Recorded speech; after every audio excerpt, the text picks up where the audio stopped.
What's going on YouTube? 702 Exotic here, back at you with another one, and it's Christmas today.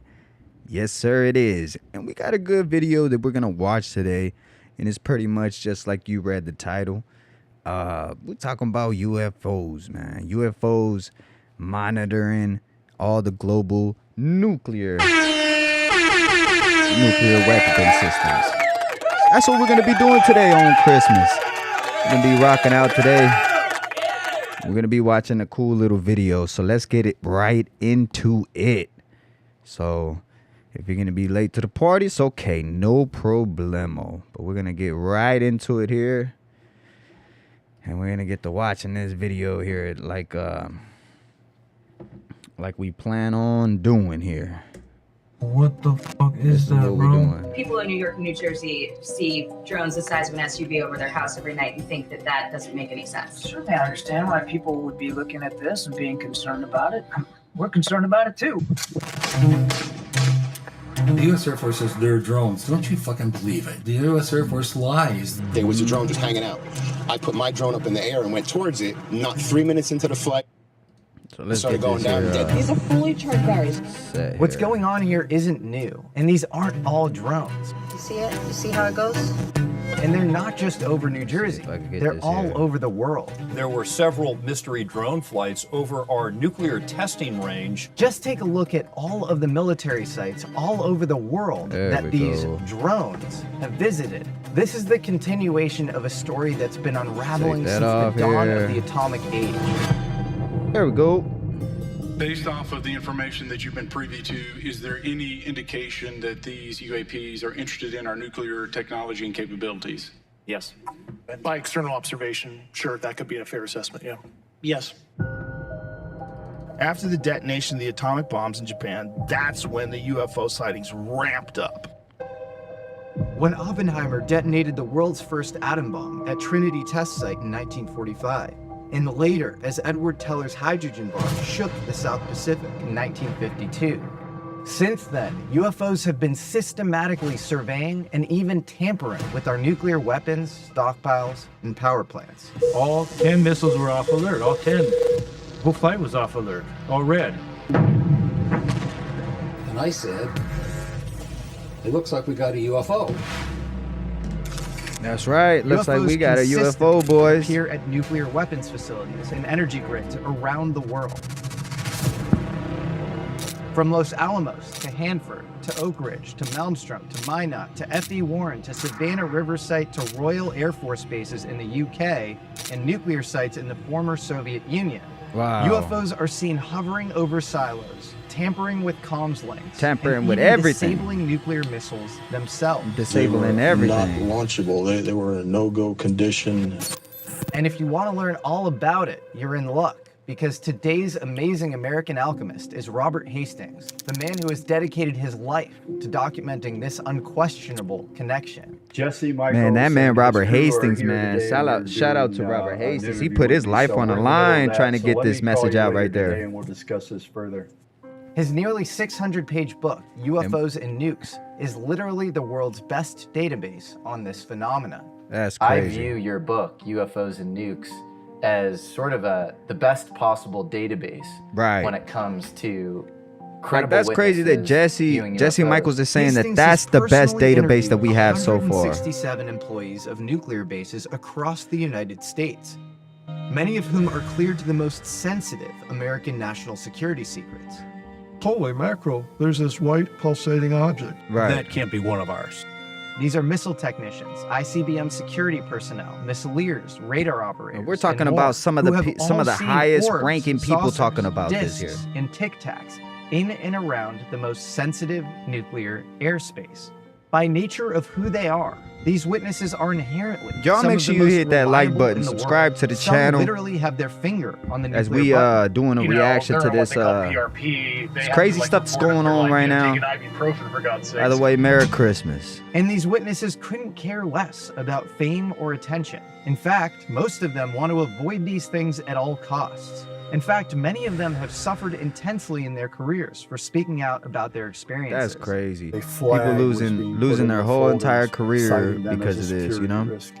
so that if they sought employment with like an aerospace company or something, the Air Force would have designated them to be security risks.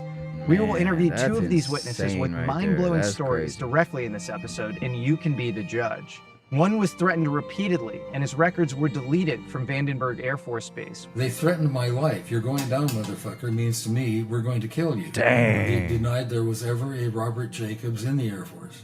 He gets a phone call one night. He and his They wife threatened his come whole entire home from the life. movie. The phone rings. My dude's The voice life was says, in danger. "Your mailbox alight. What a beautiful sight. You're going down, motherfucker." While the other boarded a craft at Ellsworth That's Air Force crazy. Base in South That's scary, Dakota. man. They were That's just multi-level. you know, you're dealing with people that are like small grays at all costs gonna keep this Hastings secret has safe. risked You his know. life in telling stories like these. Do you feel like your communications are being tracked? Or No question. After each one of those calls, I would talk to them, hang up the phone. Within a minute or 5 or 10, the phone would ring. I would pick it up, and there would be nothing but heavy breathing in the phone. Wow. I originally met Robert because I had been going around making constant public references to his great book, UFOs and Nukes. For Robert Hastings. Robert Hastings, who wrote UFOs and Nukes. So Robert emailed me because he wanted to let me know that while he had documented 100+ UFO witnesses at nuclear sites across the 100 US, plus I was witnesses. personally overstating the amount of radar operators who he had spoken to. If that doesn't That's say crazy. something about 100 Robert's plus character and witnesses attention the to man detail, talked I don't to. know what does. He comes from a bygone era of meticulousness and passion that journalists used to display. That's like old and school one that's journalism easily right there. palpable in this We don't really interview. have no journalism Robert like that no Hastings more. People were was just 100% they spot told on what to say now. for anybody else. And this is a man who deserves the recognition. He is the giant that a lot of us has. My man's who stand on morals type, you know? It does not contain any pattern of purpose or of consistency. This documentary will answer the two biggest critiques thrown at UFOs by skeptics. Number one, UFOs are ephemeral. They show up randomly and sporadically. There's nothing repeatable or predictable about them. The nuclear thing is a repeatable pattern. Legacy Nothing UFO is programs predictable have or used nuclear repeatable. That's material or crazy. sometimes You even can't phony repeat nuclear material nothing. to bait UFOs to show up. You can't even. And number two, UFOs are some American deep state psyop.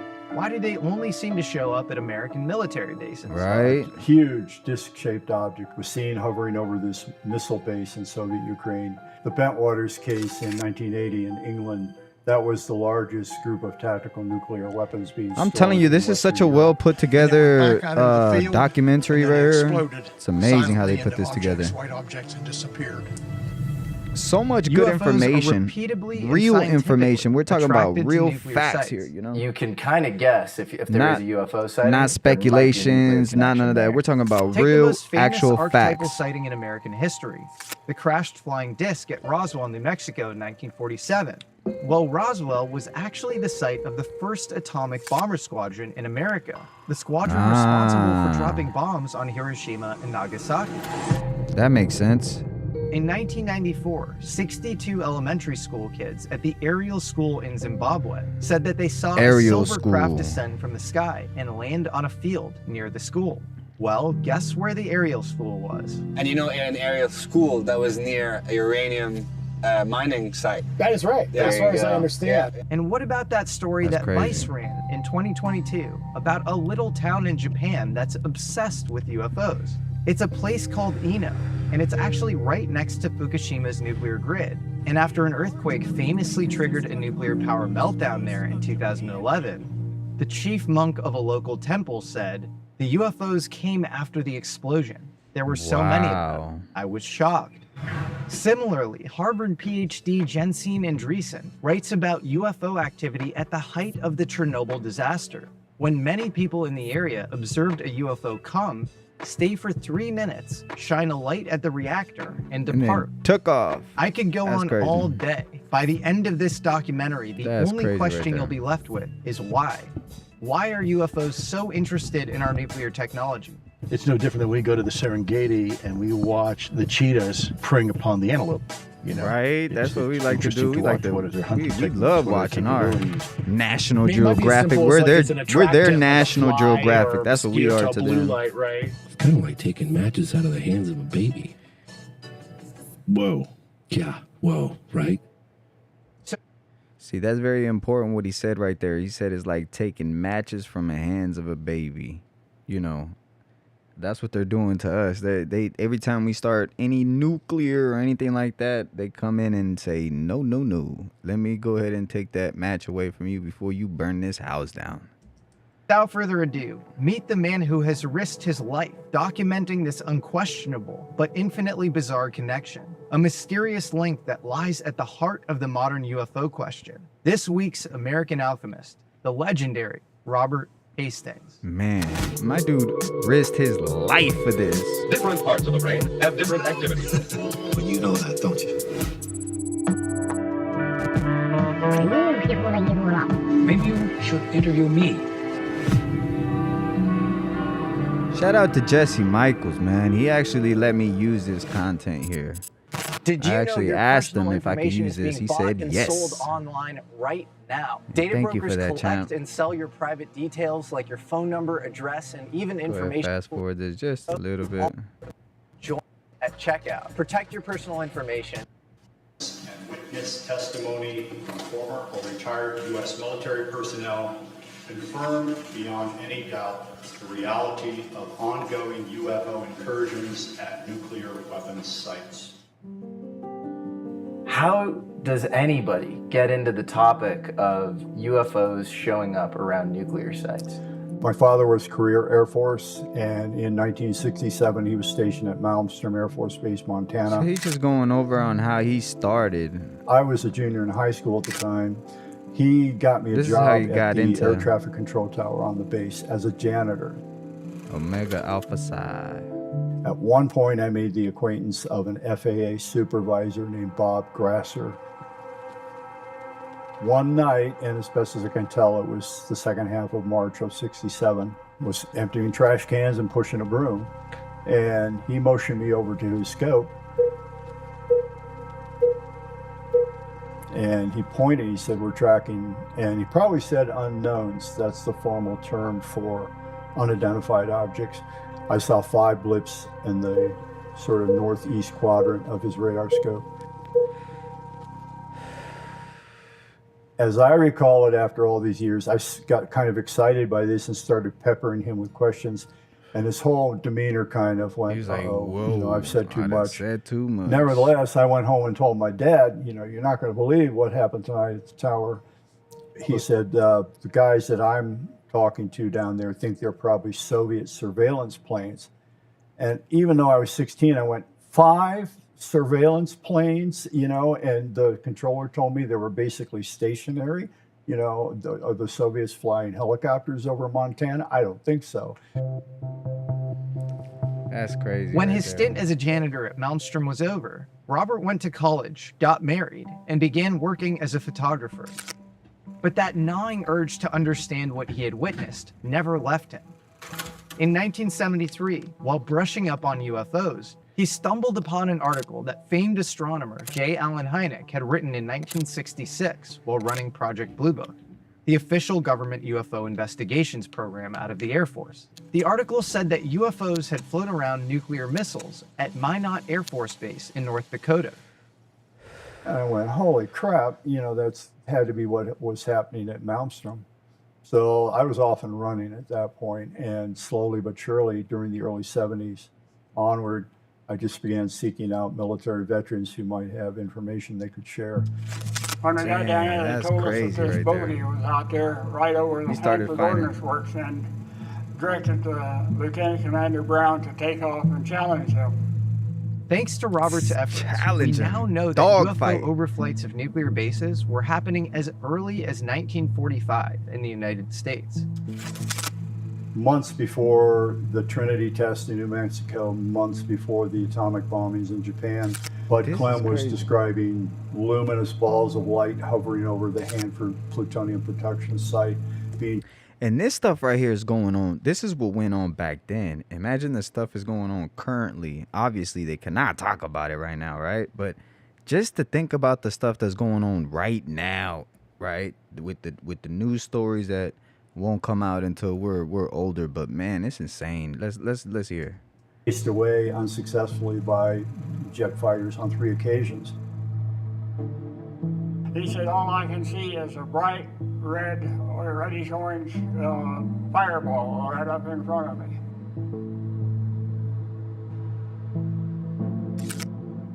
When the Roswell object crashed, which Lou Elizondo in his new book has said was indeed a bona fide UFO crash in July of 47, that base was the only nuclear bomber base in the world at the time. Whoa.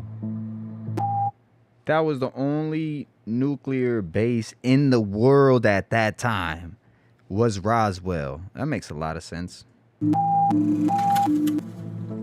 I think those in are the bodies they 1948, a recovered. renowned expert in meteorites at the University of New Mexico named Lincoln La Paz began studying green fireballs, often in correlation with nuclear facilities and detonations. He concluded that given the fireball's flight patterns, that they were artificially controlled and not just naturally occurring phenomena. Dan Wilson spent I don't know how many hours tracking down green fireball sightings that were coinciding with radiation drifting across the American landscape. Dozens and dozens of instances where within hours of a certain test occurring and the subsequent radiation drifting across this part of America or that part of America, those geographic locations had green fireball sightings. So they went from red fireballs When to they green exploded, fireballs. Unlike That's a normal meteor, there was no noise, there was no debris found. It didn't continue after 1948, so the question is still open.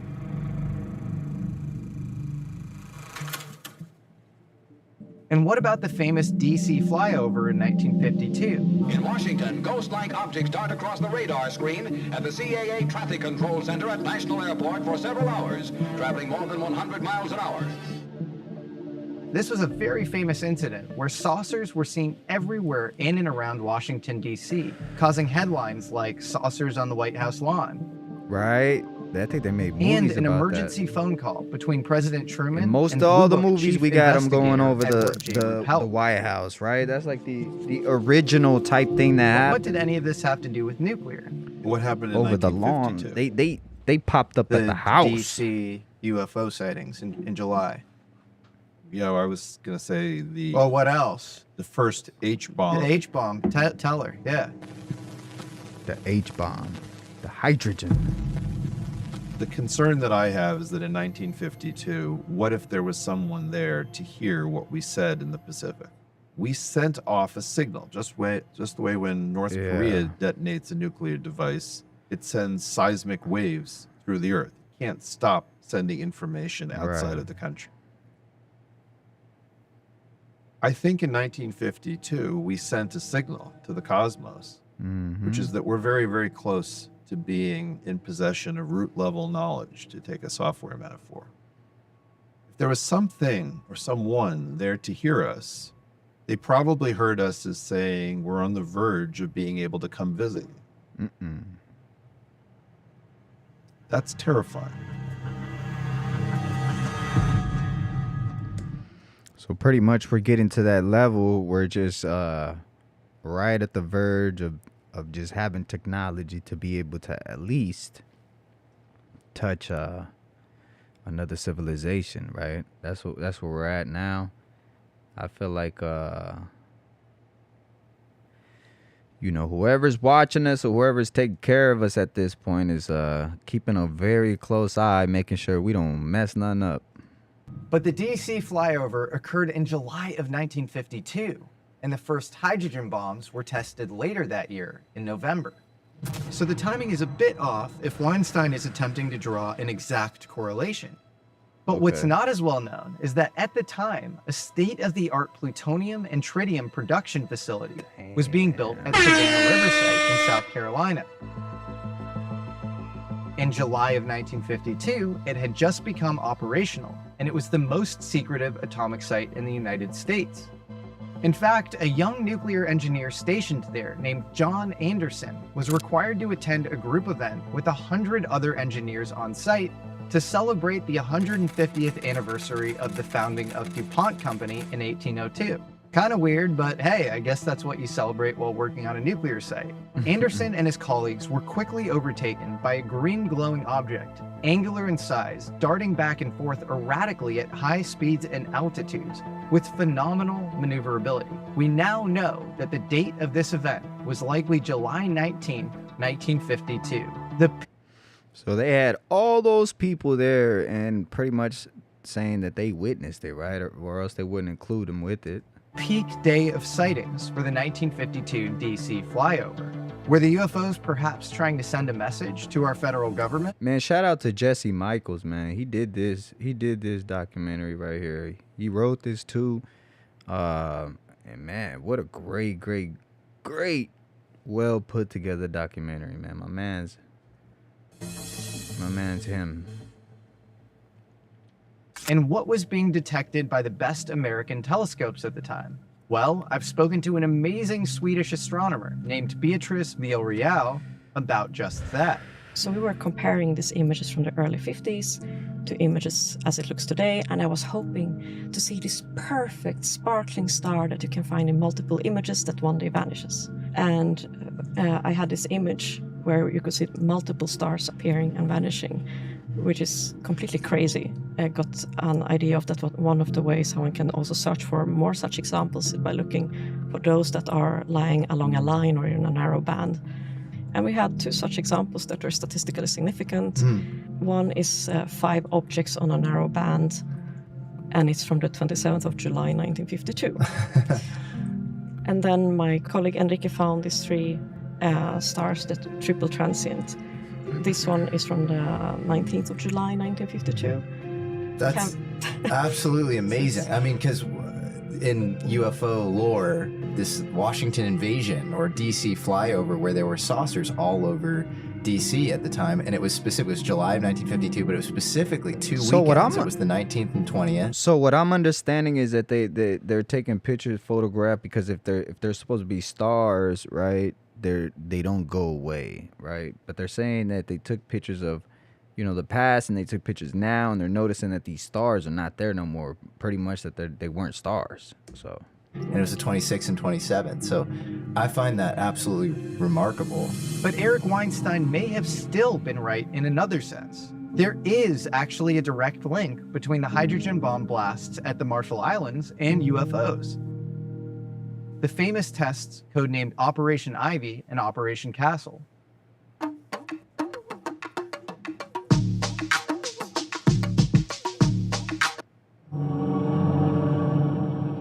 There was another major one called Project Castle or Operation Castle in the spring of '54.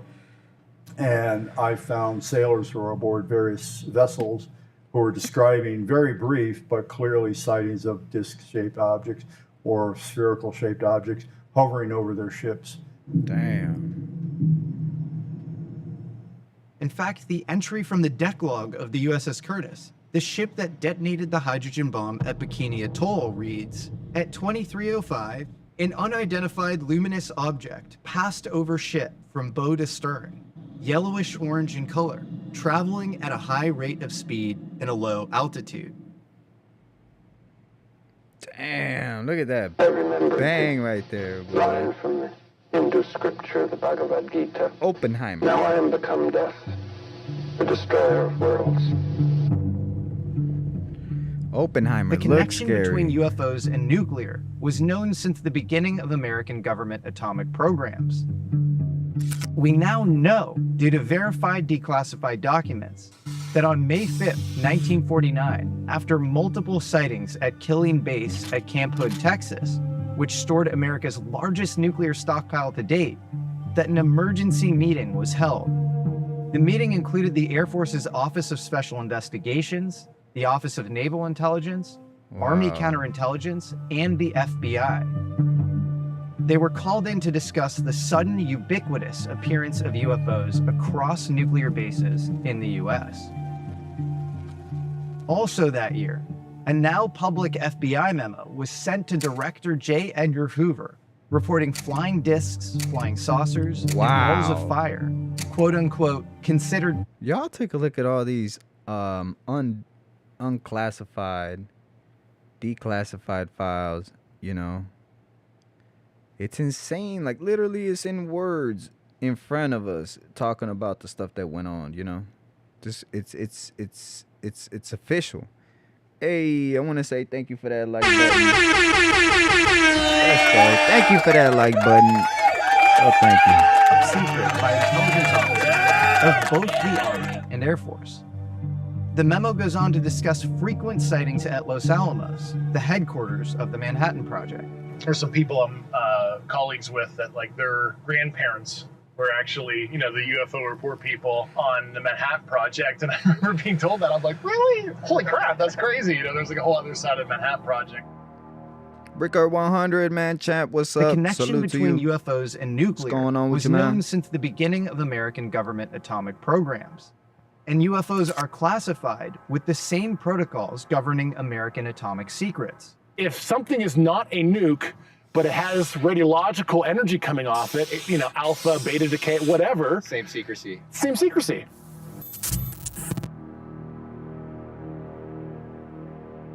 In a 1952 Look magazine article titled The Hunt for the Flying Saucer, Chief UFO Investigator for the Air Force, Captain Edward J. Ruppelt, is quoted saying, many of the sightings reported had originated at one atomic weapons-related site or another, all around the country. Real quick. Originated at one. The Air Force has collected more than 800 sightings of flying saucers, and reports continue to flow in from outports like Alaska. Wow. Yep, it's saying everything right there. Weapons-related site or another, all around the country. And Ruppelt is on record in the article saying that we are aware of 63 separate incidents of UFOs being sighted at nuclear weapons. In the Netherlands?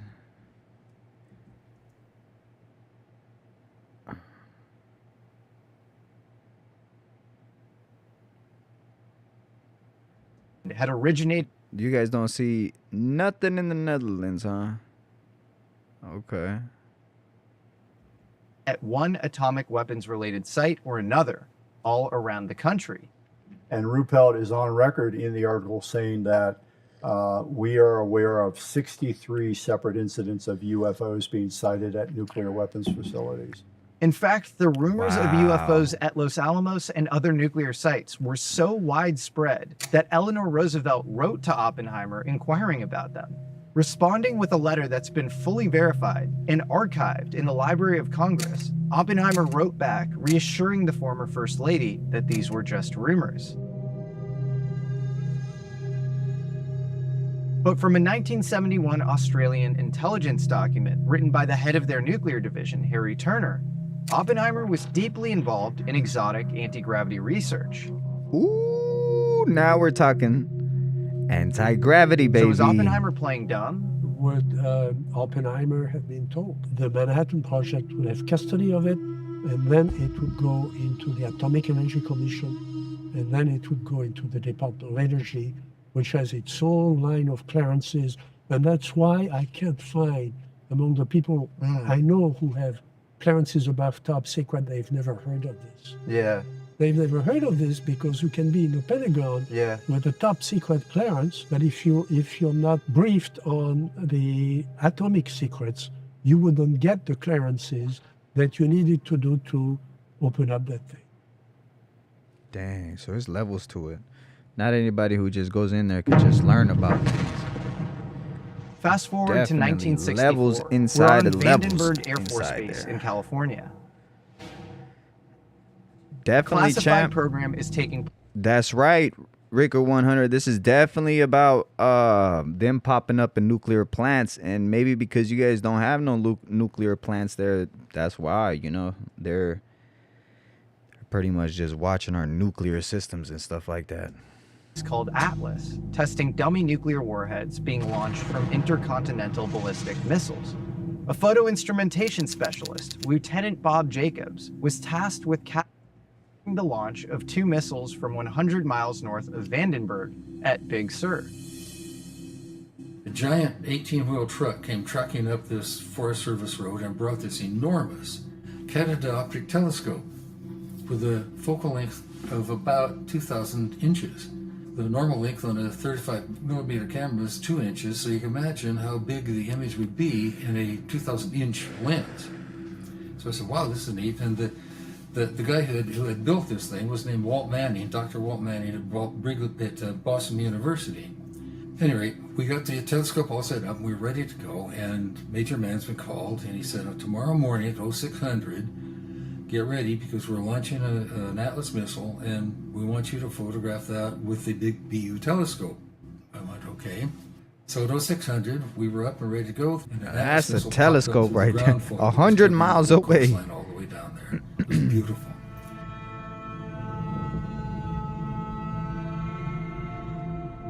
We took the film back to Vandenberg, where it was processed, and a day later, I got a call from Major Mansman, who said, come up to my office.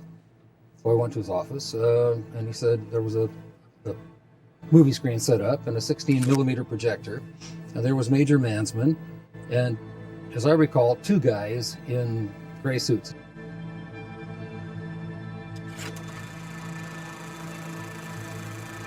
On the screen was the film we had shot.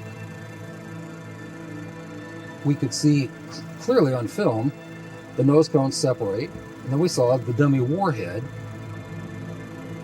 And suddenly, into that frame, an object flew in, chasing the warhead and so on at the same speed. It's going between 6,000 and 8,000 miles an hour at that point. Holy cow. It fired a beam of light at the dummy warhead. The object flew up like this, shot another beam of light at the dummy warhead, went around like this, shot another beam of light at it, went down like this, shot a beam of light like this, and then flew out the same way it had come in. At which time, the dummy warhead did this and fell out of the frame. Florence Mansman analyzed the film frame by frame with a magnifier, what's called a loop magnifier. And he's on record by the mid-'80s, he was writing to Jacobs in private letters saying, what I saw with the magnifier was a disc-shaped object with a dome. And before each of the 4 flashes of light were observed, the whole disc pivoted, flashed the light, pivoted back, and then pivoted again for the next flash. Now, we're talking about the most credible people that you can, like, just to be able to get your hands on an original video like this. Like, it's insane to be able to just, high clearance people, right, talking about this. The lights came on, and Major Mansman said to me, were you guys screwing around up there? And I said, no, sir. And he said, what was that? And I said, it looks like we got a UFO. And he said, Lieutenant Jacobs, you are never to speak of this again. It never happened. The 2 guys in the gray suits stood behind him looking at me. He said, do I make myself clear? I said, yes, sir. What else are you going to say to the major in charge of you? So who were these mysterious men in suits? You can't talk about it ever. And they confiscated the film, not a higher Air Force office. CIA confiscated the film. Didn't they delete your records from the government as well? People denied that you worked at Vandenberg. Is that right? They denied there was ever a Robert Jacobs in the Air Force. And in another inquiry, they denied there was ever a Robert Jacobs at Vandenberg Air Force Base. When they denied there was ever anybody named Robert Jacobs in charge of the 1369th Photographic Union division that I ran. And you managed over 100 people, so it's pretty easy to corroborate. Yeah.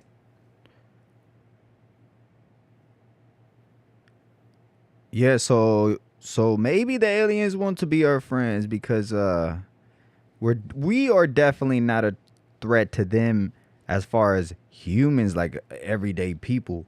But what it's showing like we could be definitely a threat to their whatever they got going on. with our nuclear programs, because or else they wouldn't have so close monitor on us. You know what I'm saying? Because we're a threat to them for sure.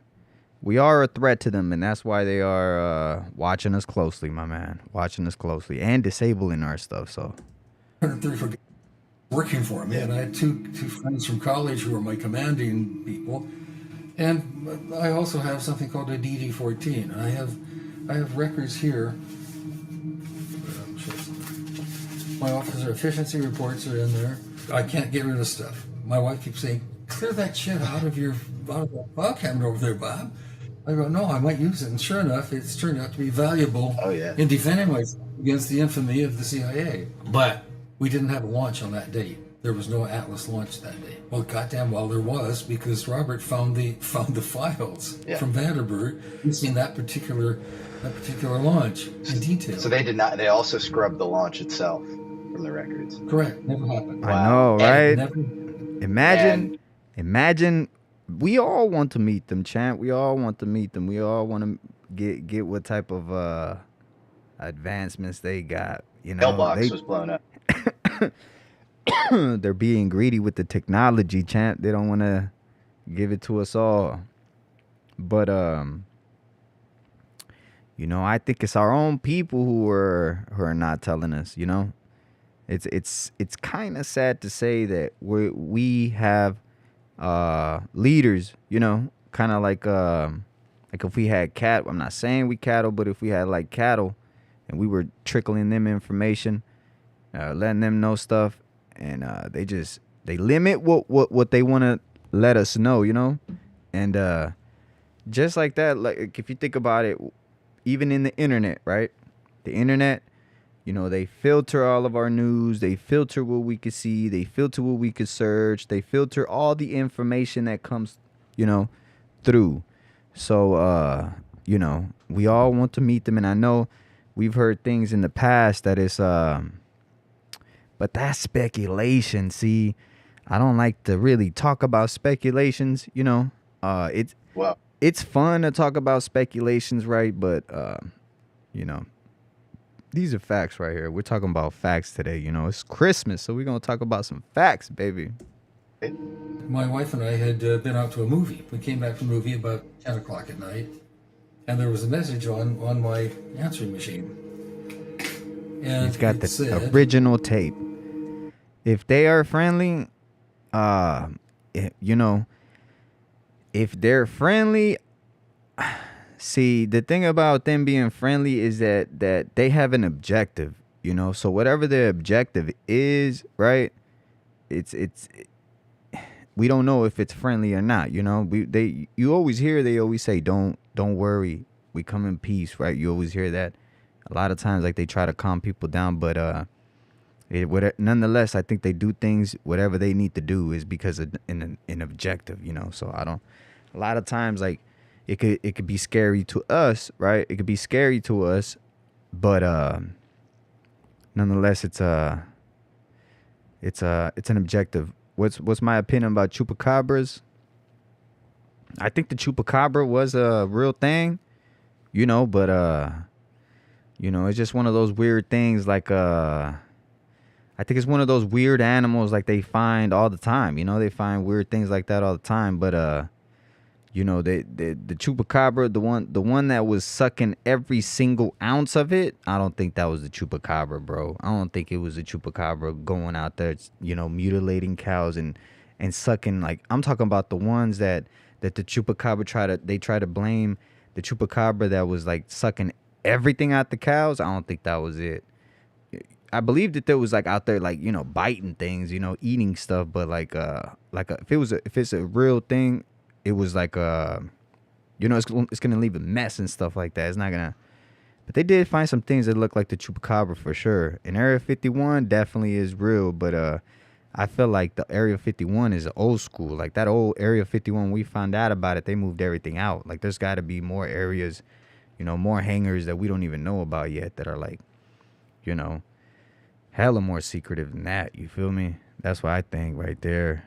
But well, yeah, I'm out here in Vegas, man. We hear a lot about Area 51. You hear a lot of people that live here work at Area 51. Like you hear like you know, when I go to school and stuff like that, I've heard, you know, kids like, oh, his uncle works at Area 51 or, you know, stuff like that. I had a friend that supposedly his auntie worked at Area 51, you know, and you hear stories like that, you know, them driving to the mountains or them they go to McCarran Air Force first. They go to McCarran, you know, and then they fly out to Area 51 and they drive into like a mountain and you hear stories, man. This was back in the day, dude. I was little hearing the stories, man.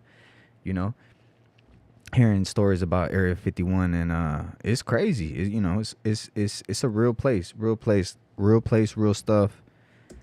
You know, fireworks. And it's crazy. The crazy thing to believe is that, man, these men right here, you know, you look at these old men. These are older men, you know, that actually like, you know, were around this stuff. Cause you know, I'm 35. I consider myself young, you know, but these are older men that are a lot. You know, I'm not saying they old, right? But they were around that time, bro, working like, you know, no internet, pre-internet days, like connections type. You know, people call, they had to be there, see things like pictures, like videos, tape. You see the man got a tape right there. Like that's original prime time days. Like you can't just like pull out your phone and record and be like, yeah, man, look what I'm looking at. Nah, man, these are the days right here where the credibility had to be at 1,000, bro, because you know it wasn't like, oh, you know, this guy said this. Nah, it was who said it, you know, and people, it was all about real. I mean, people still try to talk about you know, try to be credible, of course, right? But it just seems like back in the day was like credibility held more weight back then, you know. It was just crazy. Let's get back to this video though. In your mailbox at night, oh, what a beautiful sight. You're going down, brother. So he's talking about just because he came out and said some things, right? They're telling him that your mailbox is gonna blow up. This is the people who don't want this message to be out back in the day, right? Because now everybody's speaking about it, and it seems like they said, okay, so the stuff that happens from now on out, you guys could talk about it, but you know, it's a big gap in between every time something happens. You know, it doesn't have, you know, it happens, but not like every day type. You know, but so it seems like, you know, the way the government is with them leaking out information, not leaking, but you know, leaking. When I mean leaking, it's like leaking it out little by little, right? Letting us know more information and stuff like that. I feel like that the stuff that happens now, they're gonna not be so secretive about it if it is unknown phenomena. But back in the day, let's hear about what they used to tell them. If you say anything, this is what happened to you back then. And my mailbox blew up. Mailbox at night, oh, what a beautiful sight. You're going down, motherfucker. And my mailbox blew up. He said, and his mailbox blew up. So someone said, let's hear what someone said to him. I live on a farm, a beautiful sight. Fireworks in your mailbox at night. Oh, what a beautiful sight. You're going down, motherfucker. And my mailbox blew up. I live on a farm. I had a rural mailbox, and suddenly there was an explosion. My mailbox blew up. He said, I live in a farm, rural place, right? They told him, they said, fireworks at night. Fireworks at night. What a beautiful sight. That's crazy. I took that quite seriously. Then he said, I you're bought going ammunition down. for my gun. That's crazy, right? That's crazy. EVE Online is a vast... Well, we now basically know that in 1952, the CIA's Office of Scientific Intelligence took the real UFO investigations underground. They did this while performing a psychological operation on the American population in the form of Air Force's Project Blue Book, which was explicitly meant to downplay and explain away UFOs. Project Blue Book was the best they could do at the time because they felt they had a real project going on that was secret. Okay. Is that true? And the Air Force did. Oh, I didn't know that. So really, it was the CIA and the Atomic Energy Commission responsible for the real, deeper research on UFOs. The FBI and the Air Force's Project Blue Book were kept in the dark. This clip from the great James Fox movie, Out of the Blue, is perhaps telling. Hey, Edgar Hoover. wrote several letters stating that the investigation of unidentified flying objects is not and never has been within the jurisdiction of the FBI. Here's just another example of joint CIA atomic energy research going on around UFOs at the time. At the end of the Cuban Missile Crisis, on the 25th of October in 1962, a nuclear test called Bluegill Triple Prime was executed. It involved a sub-megaton X-1 nuclear warhead launched minutes before midnight at Johnston Atoll in the South Pacific. According to many on the ship witnessing the test, a bright, fiery object tumbled out from the plume of the blast. There is apparently video evidence of this. In fact, an Australian intelligence officer who's dealt with sensitive nuclear assets named Jeff Cruikshank says that this video was later sanitized and censored to cover up the UFO. He says that a white triangle was later superimposed on the video where the object tumbles out of the plume. Only a few milliseconds after the detonation, the fireball is approximately a kilometre wide. A bright, fiery object tumbles out from within the nuclear fireball. Wow, you see it right there at the bottom? That's where you can see it. And it's plain as day. You can slow it down and see this very bright object. It must be at least 50 to 100 metres long, tumble out from within the nuclear fireball. You believe that that is some kind of craft? Just like the one that was following the Atlas 8F test, but this time it was a real warhead. Cruikshank also maintains that the recovery effort was documented in the original ship's deck logs, and that a spherical debris with some very interesting properties was found. These tests were overseen by the Albuquerque Operations Office, whose Atomic Energy Commission director was none other than Lawrence Guys, who happens to be Jeff Bezos' maternal grandfather. Oh, dang. But Jeff Cruikshank is just one source, and he's in Australia. Harold Malmgren, a direct advisor to 4 American presidents, including JFK, is a man whose credentials are beyond now that's a whole nother story right there, that JFK. That's crazy. And just look at what he tweeted. Am now reconstructing my personal interactions with Los Alamos, Lawrence Guys, Bluegill ICBM interception tests, 1961-62, and JFK visit to Los Alamos, November 1962. So it sounds like November JFK might have gotten 1962. into UFOs in November of 1962. All of this might explain this letter of admittedly controversial provenance that was supposedly FOIA'd in 2005. It's from JFK, but it's dated November 12th, 1963, just 10 days before his death. In the Very important. Listen to what he's saying right here. Oh man, such valuable information right now. It's insane that we could talk about this. the president is asking the CIA director, John McCone, for all data on unknowns so the Americans could coordinate better with the Soviets on détente. And so the Soviets wouldn't mistake UFOs for acts of American aggression.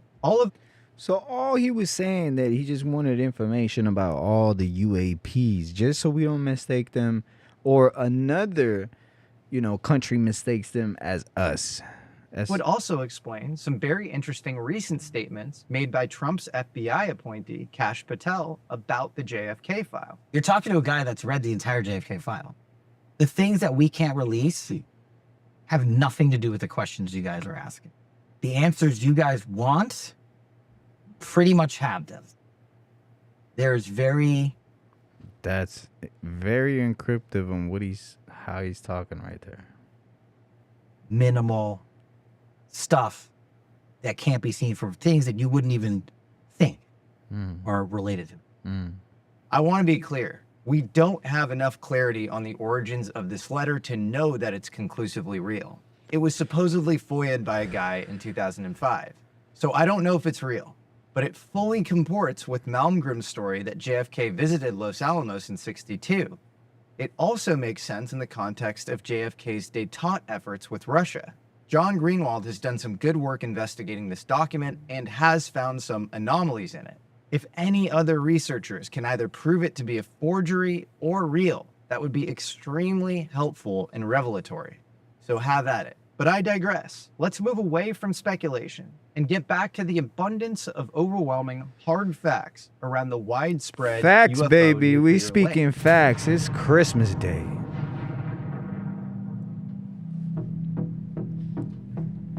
Do you have conviction that the video that you watched was not altered in any way? And what is the source of that conviction? Here we go. If you do. Here we go. Do you know Luis Elizondo?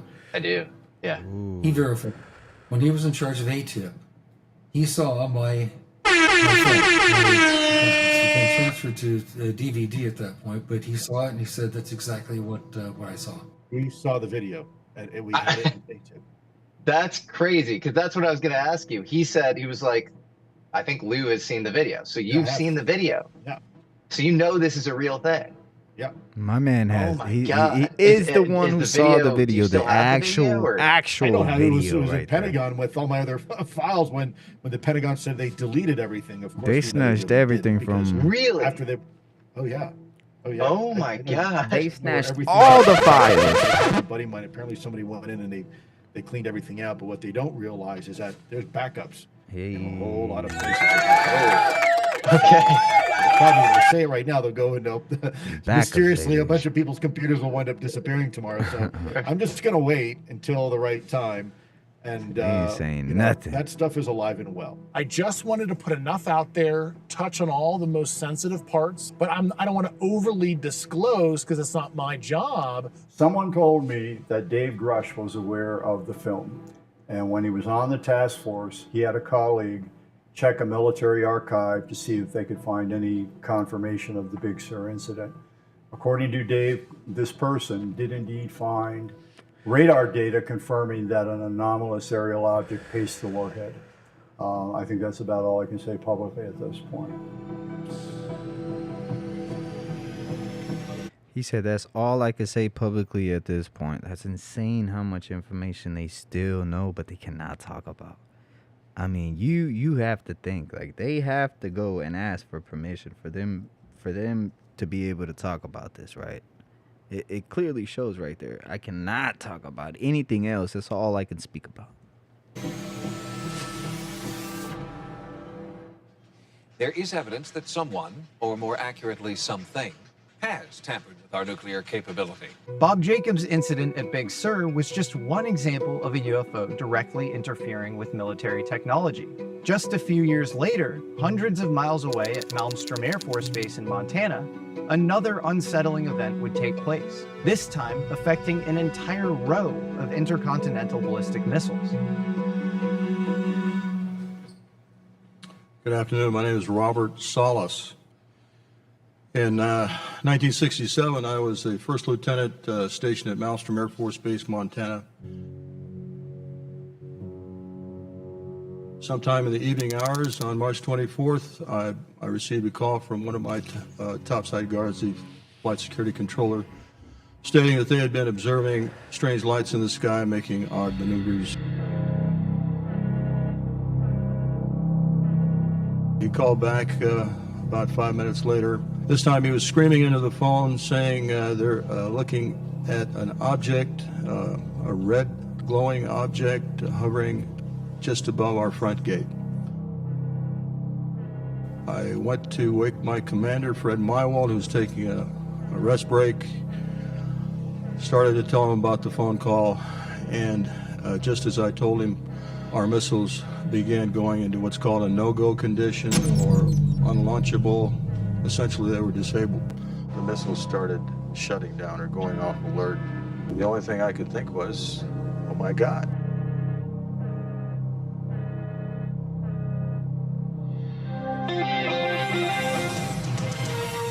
Bob Jameson, you were there I'm too, legit right? straight Yes, speechless. You I were in can't the Air even- Force. Yes, I was in the Air Force. Where were you when this was happening? I'm Even though this is older, it's still just to think about it, it's all related, right? Tell them to come in. And sure enough, on job control, they have a wall, and they have green lights where all the missiles are on alert, except for one corner. All 10 missiles were off alert. All 10. Whole flight was off alert. All red. Is it possible they just malfunctioned? That doesn't happen. Very rarely does a missile malfunction, and I don't think any much more rare I mean, it's not just that the missile malfunctioned. We're talking about there was something outside that made the missile malfunction. The UFO at the same time all the missiles went off alert. The same person that told me that all 10 missiles went off alert also told me that there was a UFO that went down into a canyon near a little town not far from Malmstrom called Belt, Montana. There was a canyon there, and there was a UFO trapped in the canyon. The canyon's too steep to send men down. How does a UFO get trapped? Walls are too steep to send men down at night, or even a helicopter down through there. So they're going to take, as soon as daylight comes, they're going to take some helicopters to go down in there. And I found out later, as soon as daylight came, they sent the helicopters, and this UFO just went right through the helicopters and out. Between the helicopters and out. Crazy. Wow. Skeptics have said he waited all what night. That you thing was out experienced there. and what Bob Sallis- That thing was out there waiting all night for him. Like, it was just, what if that's where they're coming from? That's where their base, you know? Okay, I've heard of that, but I tell you right now, the Pentagon, the military will not shut down 10 strategic missiles just to hold a friggin' test. It's not worth it. Or if we hold down, we had 1,000 missiles at the time. If you take 10 down, you destroy a little bit of our national security. And the Pentagon, the Air Force, SAC would not do that. And they never have done it. I've already mentioned my awareness of a radar tracking at Malmstrom in the spring of '67. Based on my knowledge of the time frame when I was at the tower and the events that I witnessed on the radar screen where I was shown these 5 objects, the time of day that occurred in the evening, it's conceivable that I witnessed what Bob was dealing with out at the missile site.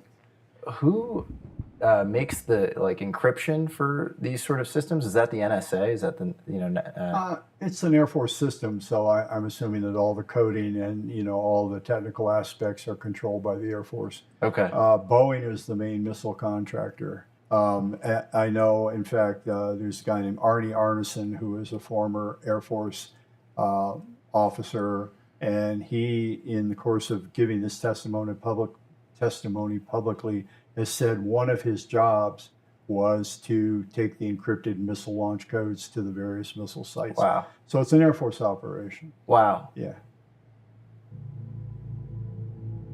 Malmstrom, like many of the sites mentioned here, have experienced repeated UFO encounters.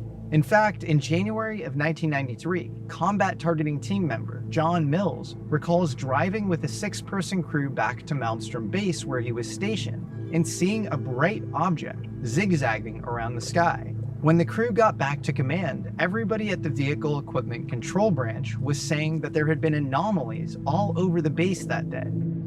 It was an open secret that the site was covered in UFOs. Listen to this. He said that the place was covered in UFOs. That's crazy. We now go to Minot Air Force Base in North Dakota in 1966. So 707 foot, give me a couple seconds. Historically, these UFOs seem to toy with American nuclear sites, turning them off at will. But in this specific case, an especially jarring one, nuclear missiles were actually activated. Retired U.S. Air Force Captain David Schindel remembers starting his shift and hearing reports about a bright red glowing object hovering over the base. There goes that red glowing object Came through again. the door, I was met by the site manager, tech sergeant, and he put his hands out like this, and he says, that object out there, it had flashing lights. He sort of indicated how big that object was by putting his hands out like that. And I estimated maybe it was 80, 100 feet wide, I don't know, and probably about 100 feet away from the facility. The objects flew over Alpha Flight to Oscar Flight, giving erratic indications to the launch sites as it went. Robert Hastings did a phone interview with Captain David Scher, who actually received a launch indicator at his command post. And as soon as you get that, of course, you gotta hit what they call an inhibit switch that stops it. Now, what does that mean that actually a launch sequence has been triggered? That means that the missile has received the launch signal. Oh, darn. David Scher flipped his inhibit switch, which only paused the launch countdown. He still had to... And the most important thing about what they're talking about is how it's not just you hit it. It's not just you hit a switch, right? There's a launch code that got put in here. You know, the code has to be put in for it to activate. Completely stop the sequence. If the one comes in, it sits there for a certain amount of time, and then it'll launch automatically at the end of that expired time. So if that second one didn't come in, then that one missile would launch. Theoretically. Had that ever happened before or after during your experience? My dude looks really smart though, right? You know, he's horrified, of course. He and his the other officer down in the capsule, they're freaking out. You know, this could be World War III if these missiles get off the ground. Had to very quickly shut down, flipping this inhibit switch. Are these entities and the UFOs, are they trying to start World War III? And my response is no. In my opinion, what they're attempting to do is to scare the hell out of the missile forces, to show that they have the ability to interfere with the systems, that they can activate the missiles. They could turn it on or off. We as a crew were never to speak about this again. And we were told that essentially it never happened. Those were the words that were used.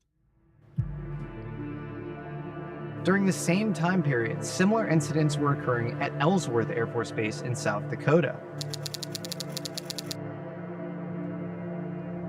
Ellsworth, like many missile sites, has an outer zone and an inner zone. An outer zone alert can happen frequently, a cow rubbing against the fence, a flock of birds, but an inner zone alert, or an IZ alert, is very serious because it means something is directly above the missile capsule. Like we're talking about right above it. I was on duty at Echo, which is our squadron command post, and we had an OZ and an IZ call it. The strike crew is upstairs, 3 to 5 miles away, and they jumped in their trucks and went roaring out there and called me back and said, sir, for lack of a better description, there's a flying saucer hovering over that missile, and there's a beam of reddish light going down to it.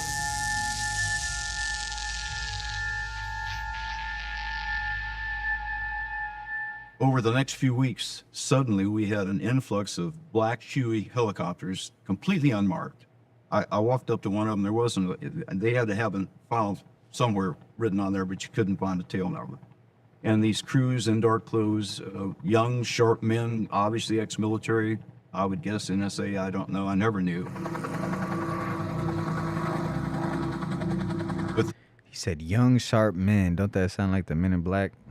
Left, and when everything slowed down, they disappeared, and we never got any feedback from the results. To this day, I'd love to know what they captured during that time, because they were constant. This went on constantly at this time for about 3 months.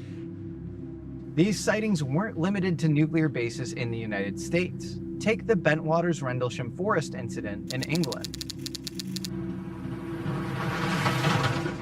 That was the largest group of tactical nuclear weapons being stored in Western Europe. And they were really cagey about that for a long time after the case. The official policy to this day, as my understanding, is that the Air Force will neither confirm or deny the exact location of stored nuclear weapons. Lieutenant Colonel Charles Halt detailed the entire incident in a memo to the UK Ministry of Defense. He said that a security patrol saw strange lights descending into the nearby Rendlesham Forest. A group of servicemen entered the forest to investigate. One of the witnesses was a U.S. Air Force sergeant named Jim Peniston. Not only do you have multiple witnesses, but you also have one of the witnesses claiming to have been taken on board a craft and speaking to these alien beings. You're talking about Burroughs and Peniston, these two security policemen who saw this triangular-shaped craft in the woods. Peniston says he approached a triangular black metallic craft that was approximately the size of a pickup truck and was emitting bright lights and a strange energy. He stated that he touched the surface of the craft, noting smooth, glass-like material and unusual symbols etched on its side that resembled hieroglyphs. According to Peniston, he experienced a profound telepathic download of binary code after touching the craft. He then transcribed this binary code into a notebook. So when he touched this craft right here, he ended up getting a download of some binary code. Look at this. Take a look at this. And he wrote all this code down on a piece of paper. Literally, zeros and ones. Take a look at this. This is crazy. Which was reportedly decoded years later to reveal cryptic messages. Cryptic messages that these zeros and ones pretty much wrote inside of code here. And one message said, exploration of humanity. So, exploration of humanity, pretty much, I don't know, what do you think that means? And then another one here, it says continuous for planetary advance. Exploration of humanity, continuous for planetary advance. Eyes of your eyes. What does eyes of your eyes mean?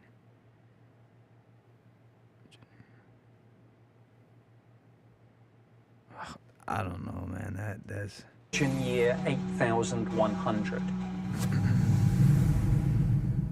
Year 8000.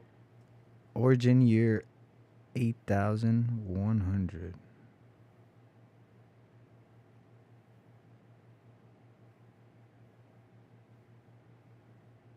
Damn. 100. I have not focused on that. Everyone knows the case. They've given multiple interviews and so on. But what I did from the outset 6,000 years was in the I knew future. that what's called a WSA, a weapons storage area, was at the Bentwaters, RAF Bentwaters Hey, base. what's and up, that champ? there were reports that surfaced of What's going on with you, my man? How you been, man? I ain't seen you in a while, homie. That's what's up. That's the homie right there. That's right. one we, of the, we watching this crazy stuff that's been going on. Jesse Michaels put out this documentary. We watching it. We asked for permission. See if we can watch it on our channel. He said yes. So that's what we're doing today. aerial objects hovering above the WSA and sending beams of light down into it. Now, Colonel Halt, when I interviewed him back in 2005, said he was out in the woods with this team. Everybody probably, a lot of people have seen these accounts where he's in the woods. He's got his tape recorder. They see this object that looks like an eyeball moving through the woods. And then they see objects in the sky, one of which hovers over he and his team of security policemen, and it fires down a beam of light at their feet. And they jump back and they go, are we being attacked? Is this a warning? What's going on here? Well, he was several miles. He said a couple of miles from the weapons storage area, but he heard on the radio that he had that security policeman back at the weapons storage area were reporting an object hovering above the weapons storage area, sending down beams of light. Dang. I tried to find and interview one of the security policemen who actually saw the beams coming down. I was unsuccessful in that regard. What I did succeed in getting were a couple of guys on the record saying that there was an object that was a multicolored disc quite near them, quite large. And one of them said that when it was brought to his attention, he turned around, he saw something that looked like a rod or an antenna from the bottom of the craft retracting into the craft. And what I surmise is that antenna or rod probably released the beam when his back was turned. And by the time he had returned, the beam was gone and the rod was retracting into the craft. What I did independently succeed in doing was interviewing a retired colonel who was involved with NATO weapons. So they do have to open up in a way. They do have to, like, the craft has to, like, or it just, comes through somehow. But it does, poke out. Some does poke out of it, and then, and then it goes away. He has not given me permission to use his name, but I know his background, his credentials. And what he said was when he was with NATO Weapons Security, he was aware that shortly after this incident, two tactical nuclear bombs were removed from a bunker at Bentwaters, flown aboard a C-5A aircraft to Kirtland Air Force. That's very important right now, what he said. Okay.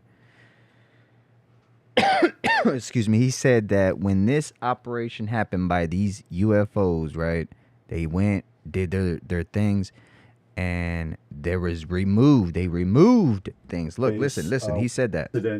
2 tactical nuclear bombs were removed from a bunker at Bentwaters, flown aboard a C-5A aircraft to Kirtland Air Force Base, where there's a weapons lab, Air Force weapons lab, and that those weapons were analyzed, presumably to see whether any the beams had impacted them in any manner, compromised their functionality or whatever. I'm presuming.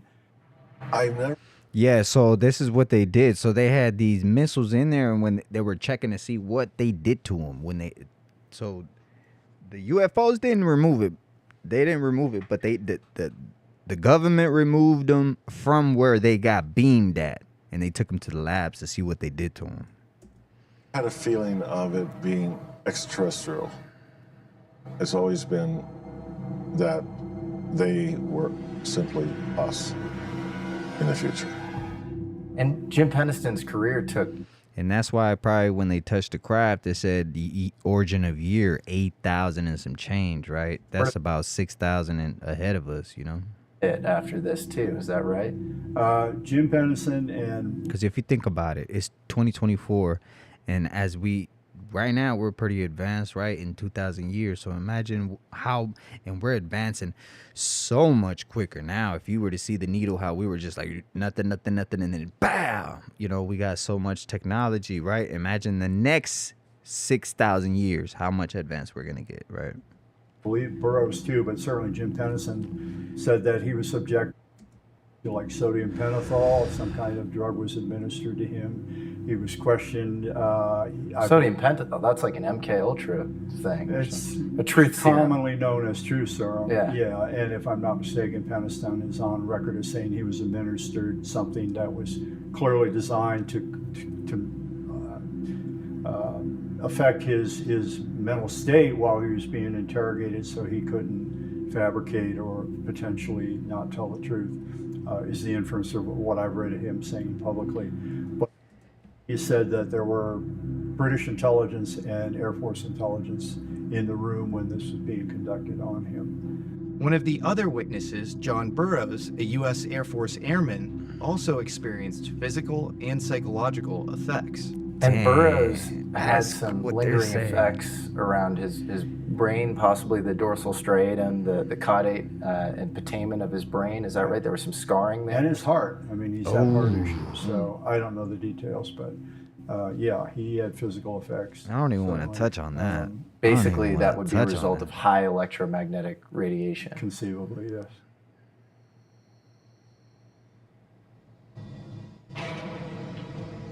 Then there's a very alarming account in 1982 in the Soviet Ukraine.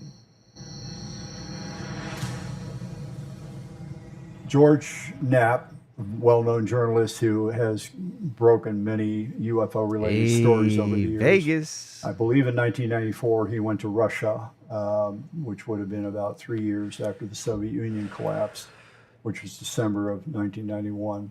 And he interviewed scores of former Soviet military personnel about UFO activity during the Soviet era. One of the people that interviewed was a retired Soviet Army colonel named Vladimir Plantinov, who actually unbelievably provided Knapp with a series of still classified Soviet documents about UFO activity. Dang. And actually allowed George to take them with him in his suitcase. Dang. In essence, smuggle them back to the United States, still classified documents. That's and funny. one of them described an incident in Soviet Ukraine where a huge disc-shaped object, a very large object, was seen hovering over this missile base in Soviet Ukraine. And down in one of the launch capsules, suddenly the missiles went into countdown mode. And apparently, according to this document that George Knapp brought to the West, for 15 seconds, these missiles were preparing to launch, which, had they indeed been launched, it could have been World War III. You'll recall in the Minot case, the missiles had to be deactivated manually by their human operators. Manually. But here, they were mysteriously deactivated without any human intervention. So was this just a display of technological superiority? Or was it an experiment to observe how humans respond to such scenarios? If you've been injured in a car accident, don't call an attorney. Use this AI app instead. So they okay, but so you pretty much said, is it just them taking a look to see how we're gonna react, right? They went the UFOs, UAPs, whatever.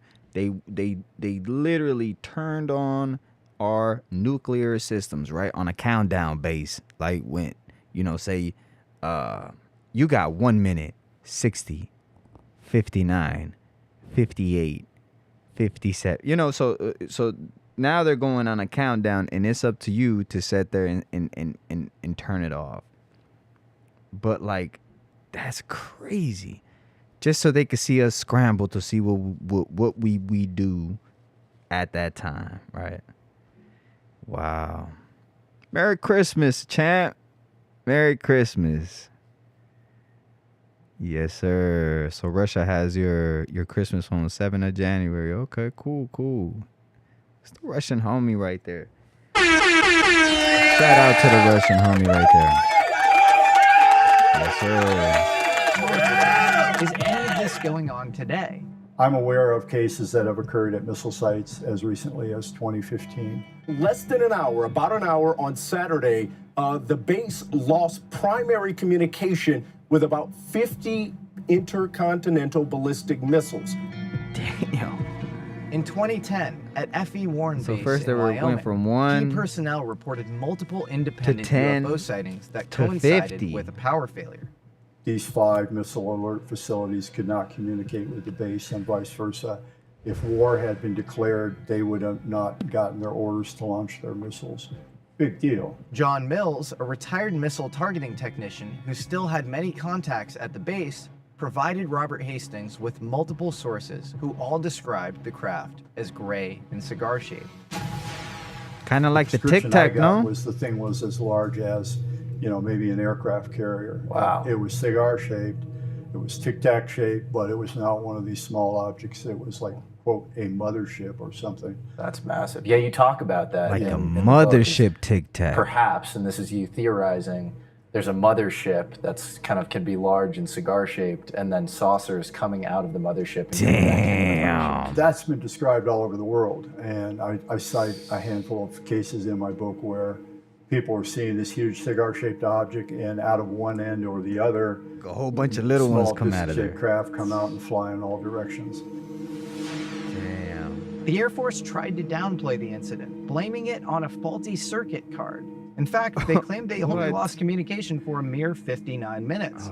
But Robert Hastings, being Robert Hastings, did some back-channeling. According to John Mills, the blackout actually persisted for over 26 hours. And in October of 2010, The Atlantic wrote a pretty telling article. It says, and I quote, President Obama was briefed this morning on a power failure at F.E. Warren Air Force Base in Wyoming that took 50 nuclear intercontinental ballistic missiles, 1/9 of the U.S. missile stockpile, temporarily offline on Saturday.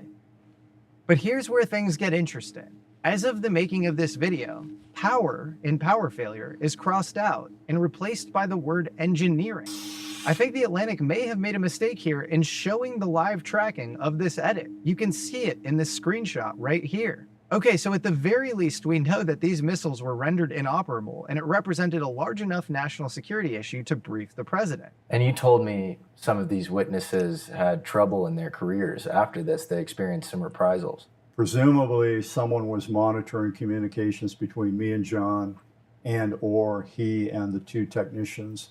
Anyway, someone was aware that they had been talking about these missile disruptions and a UFO presence. That's crazy. And when these 2 individuals, they coincidentally retired around the same time in the spring of 2011, they were told on each occasion during their exit interview from the Air Force that a flag was being put in their folders citing them as a security risk. so that if they sought employment with like an aerospace company or something in the future, they would, if someone checked their Air Force file, the Air Force would have designated them to be security risks. Dang. Another incident occurred at the Nellis Air Force Base, Nevada, Area Shout 2 out to weapons storage hometown area. Nevada, More baby. recently, civilian sighting That reports in happened right Orange here. County, California, at the Naval Seal Beach Naval Weapons Station, a series of bunkers, again, containing nuclear weapons. There were local media reports of multiple sightings in March of 2009 near this weapons storage facility. This is ongoing. This is the tip of the iceberg. We can only catch as catch can. I am of the opinion that for every incident that I'm aware of, and for witnesses that we've got in hand, there could be 10, there could be 100, there could be many, many more incidents that I'll never know about because the people won't come forward. And the incidents that are going on right now, right? You can't speak about what's going on right now. It's crazy what's going on right now. I think more than ever with the technology that we have now. Even if they were talking to us, right? Say they talking to us about stuff back in the day, we still didn't have the capabilities of doing the things we could now, especially with the quantum computing that we're doing now. I mean, you got to think quantum computing is coming. If it's not already supposedly plugged in yet, right? That you don't think there's someone around the world that has a quantum computer that's definitely plugged in right now? I'm pretty sure they have one plugged in right now. They'll wait years or decades to talk about what they know. Brother, there's reports right now online. Anybody can see them. The government released a bunch of UFO-related documents not too long ago, a few years ago, thinking nobody would pay attention. I think like 10,000 reports. Yeah. And when you look in there, you see actual verbatim UFO incidents back in the 50s and 60s over the Savannah River facility. Over what? Oak Ridge National Laboratory. And by the way, it's still happening today. What the fuck is that, bro? See how it goes? You're telling me we don't know what the hell these drones are in New Jersey are? Is that correct? That's right. It's great. Recently, there have been a flurry of new sightings that confirm the UFO nuclear connection is ongoing. Strange objects have been hovering near bases in the UK and sensitive military sites in New Jersey. Just a couple of months earlier, there were several mystery drone flights over our nuclear testing range in Nevada, just north of Las Vegas. And again, nothing was done. And where else are UFOs showing up right now? I've just received I did not hear information about that in the last few news. minutes about the PSEG nuclear site at Salem, which is the Hope Creek Generating Station on a 740-acre site in Salem County, New Jersey. And a person who is privileged enough to have access to the internal messaging about that nuclear station has told me that they tried to deploy an anti-drone technology over multiple drones that were seen over the nuclear site, and that anti-drone technology, which normally works on all drones, completely failed. Wow. Outside of New Jersey, where else have these UFOs shown up? None other than the epicenter of all UFO reverse engineering rumors since Roswell, Wright-Patterson Air Force Base. Med Flight 8 Patterson Tower, use extreme caution for heavy UAS movement on the base. Security forces is handling the situation. What else when it comes to today's sightings rhymes with the past? Chris Mellon, the former Deputy Assistant Secretary of Defense for Intelligence under both Clinton and Bush, discusses a fascinating case on his blog. UFO researcher Brad Sparks thoroughly documented a UFO heading towards Eisenhower's summer home in 1957 that was noted and documented secretly, both by NORAD and Project Blue Book at the time. This prompted an immediate presidential brief, including both Eisenhower and all of the directors of the U.S. intelligence community that Monday morning, September 23rd. As officially documented by NORAD, the UFOs were tracked on multiple radars simultaneously. They varied in speed from 800 miles per hour to 12,000 miles per hour, with peak velocity occurring at 19,000 miles per hour. They varied in altitude from 50,000 to 135,000 feet, which remains unattainable by aerospace vehicles even now. 19,000 miles per and yes, hour. they were That's headed crazy. directly at President Eisenhower's summer White House. 19,000. And now we find out that Donald J. Trump, the next American president, had to skip his trip to his Bedminster, New Jersey summer home because of these New Jersey drones. They happen to be over Bedminster. I think maybe I won't spend the weekend in Bedminster. I've decided to cancel my trip. And what else does Trump say when he's asked about these exotic drones and their origins? Our military knows where they took off from. If it's a garage, they can go right into that garage. They know where it came from and where it went. I can't imagine it's the enemy, because if it was the enemy, they'd blast it out. Even if they were late, they'd blast it. That's facts. Something strange is going on. For some reason, they don't want to tell the people, and they should. So they're strange, they're likely not the enemy, and we know where they're coming from. I would love to know the location of this garage. And check out this video filmed in November of 2024. Bro, what is that? There's a third one. Oh my God. Here's the thing, these are not flashing lights. Like, there are no runway lights. These are... Where exactly was this filmed? Right near Duke Energy's Brunswick nuclear plant in Southport, North Carolina. I mean, look, the American people aren't stupid, you know. They're not. They may be sometimes we might be a little bit slow to realize what's going on, but you know, in the words of Bob just Marley, a little bit, not you can that fool some slow. people sometimes, but you can't fool all the people all the time. Right.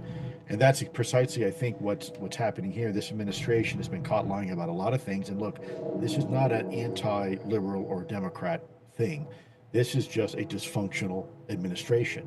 What's going on in New Jersey right now with the so-called drones? Yeah. Let me tell you one. They're not drones. They aren't drones. Said they're not The US drones. Air Force obfuscates everything. Definitely The US Air Force says not they're drones, he Don't you said. fucking believe it? Hold on, let's go back to that. Let's go back to that. They're drones. Don't you fucking believe it? The U.S. Air Force obfuscates everything. The U.S. Air Force... What's going on in New Jersey right now with the so-called drones? Yeah. Let me tell you one. They're not drones. They aren't drones. The so-called drones. Yeah. Let me tell you one. They're not drones. They aren't drones. The U.S. Air Force obfuscates everything. The U.S. Air Force says they're drones. Don't you fucking believe it? Ooh, that's crazy The right U.S. there. Air Force also said that thing that That's I saw crazy. did not happen. The U.S. Air Force lies. They obfuscate. The Biden administration, What'd they say? for crying out loud, came out and said, Look at that. They're hallucinations. They're not hallucinations. Look, those things are not just in New Jersey. They're in Great Britain. They're in Australia. They're in the Middle East. They're all over this country. Lakenheath, Mildenhall, Feltwell, Fairford, Ramstein Air Force Base, Wright-Patterson, Nevada National Security Site, Hill Air Force Base, Lawrence Livermore Lab, Edwards Air Force Base, and Marine Corps Base Camp Pendleton. I don't want to sound Pretty like much everywhere. an all-knowing guru about UFOs, but those are UFOs. We are this close to nuclear annihilation right now. Yes. The danger has never been worse, never been more harsh, never been more believable. So what are we seeing with these quote-unquote Jersey drones? Well, there's a great general model for critical thinking proposed by Thomas Bayes, an 18th century British statistician and philosopher.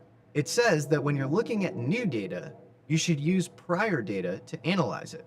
If somebody lies to you about important information 4 times and you catch them in those lies, the 5th time they say something to you, It's you should probably maybe gonna doubt be the a lie. veracity of what they're saying. So if you don't have the data from Robert Hastings' work, your analysis of what's happening today in New Jersey and all around the world is going to be wildly off. You're going to be subject to psychological manipulation by the media, Pentagon, and pretty much anyone trying to explain these sightings away as mass hysteria, hobbyist drones, or covert gamma ray detectors looking for nuclear material on the eastern seaboard. And I think that's what it All of is right these there. lies seem more likely as possibilities for truth if you don't have any prior data. But if you do know that DC was overrun by UFOs in 1952, if you know about Lincoln LaPaz's work, if you know about Bob Jacobs' sighting at Vandenberg in '64, if you know about... Picture this. Imagine there's like some type of nuclear bomb that is supposed to detonate over New Jersey or something like that, right? And these UAPs just came and took it, right? They just took the bomb. and we didn't even know nothing of it, right? But that's what we've been seeing, right? Because they come. It seems like every time they come, we see them. It's like they don't come without being seen, right? So their presence is shown. But now with this whole UFO nuclear type thing, the way they're saying that there's something, and they said it was a nuclear something that went missing, I think that's what they're after. That they came, grabbed it, and you know, gone. Robert Salas experienced in 1967. If you know about the F.E. Warren case as late as 2010, then all of this might seem more likely to be a simple UFO flap. Yeah, because it seems like they're not playing around when it comes to nuclear. These UFOs, they come and take them or disable them. You know, they don't play around. Likes of which we've been seeing for the last... Merry Christmas, by the way. Everybody, Merry Christmas. It's Christmas, man. Y'all go ahead and hit that like button. Subscribe to the channel. Thank you for that like right there. 75 years with the exact same characteristics as what we're seeing today.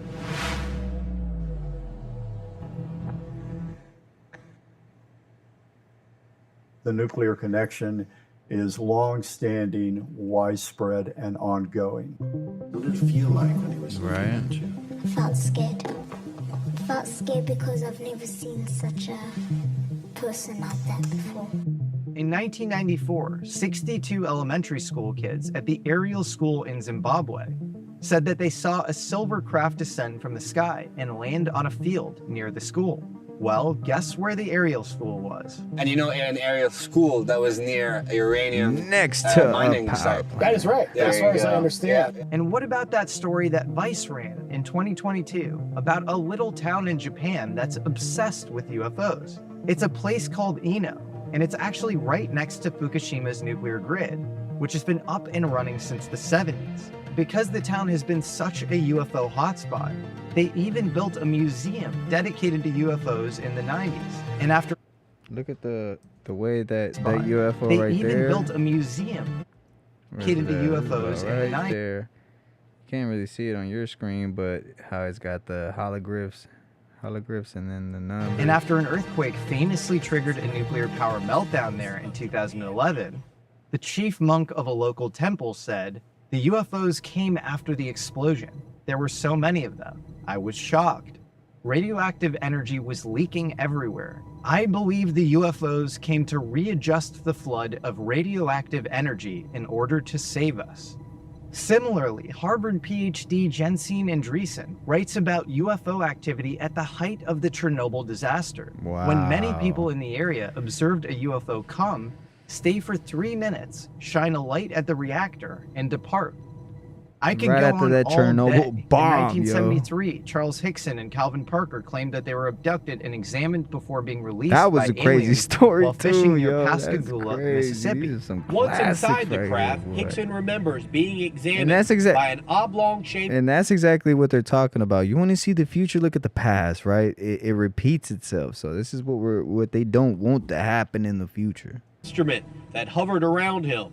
He was completely paralyzed. Only his eyes could move. This came to be known as the famous Pascagoula abduction. Well, people rarely point out that Pascagoula is a strategic nuclear site. In fact, it's where most of the American nuclear subs were built at the time. Even take the famous 2004 Nimitz sighting, where a Hey, it's crazy. It's like the UFO is out doing a mission, right? And it's got to do something with nuclear power, and then these dudes stumble across them, and they just take them too, you know?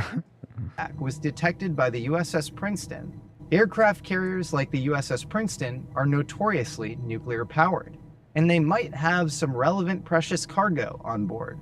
Even the Nimitz sighting of 2004, Lou Elizondo, I think he's sort of bound by his, obligations and clearance and stuff.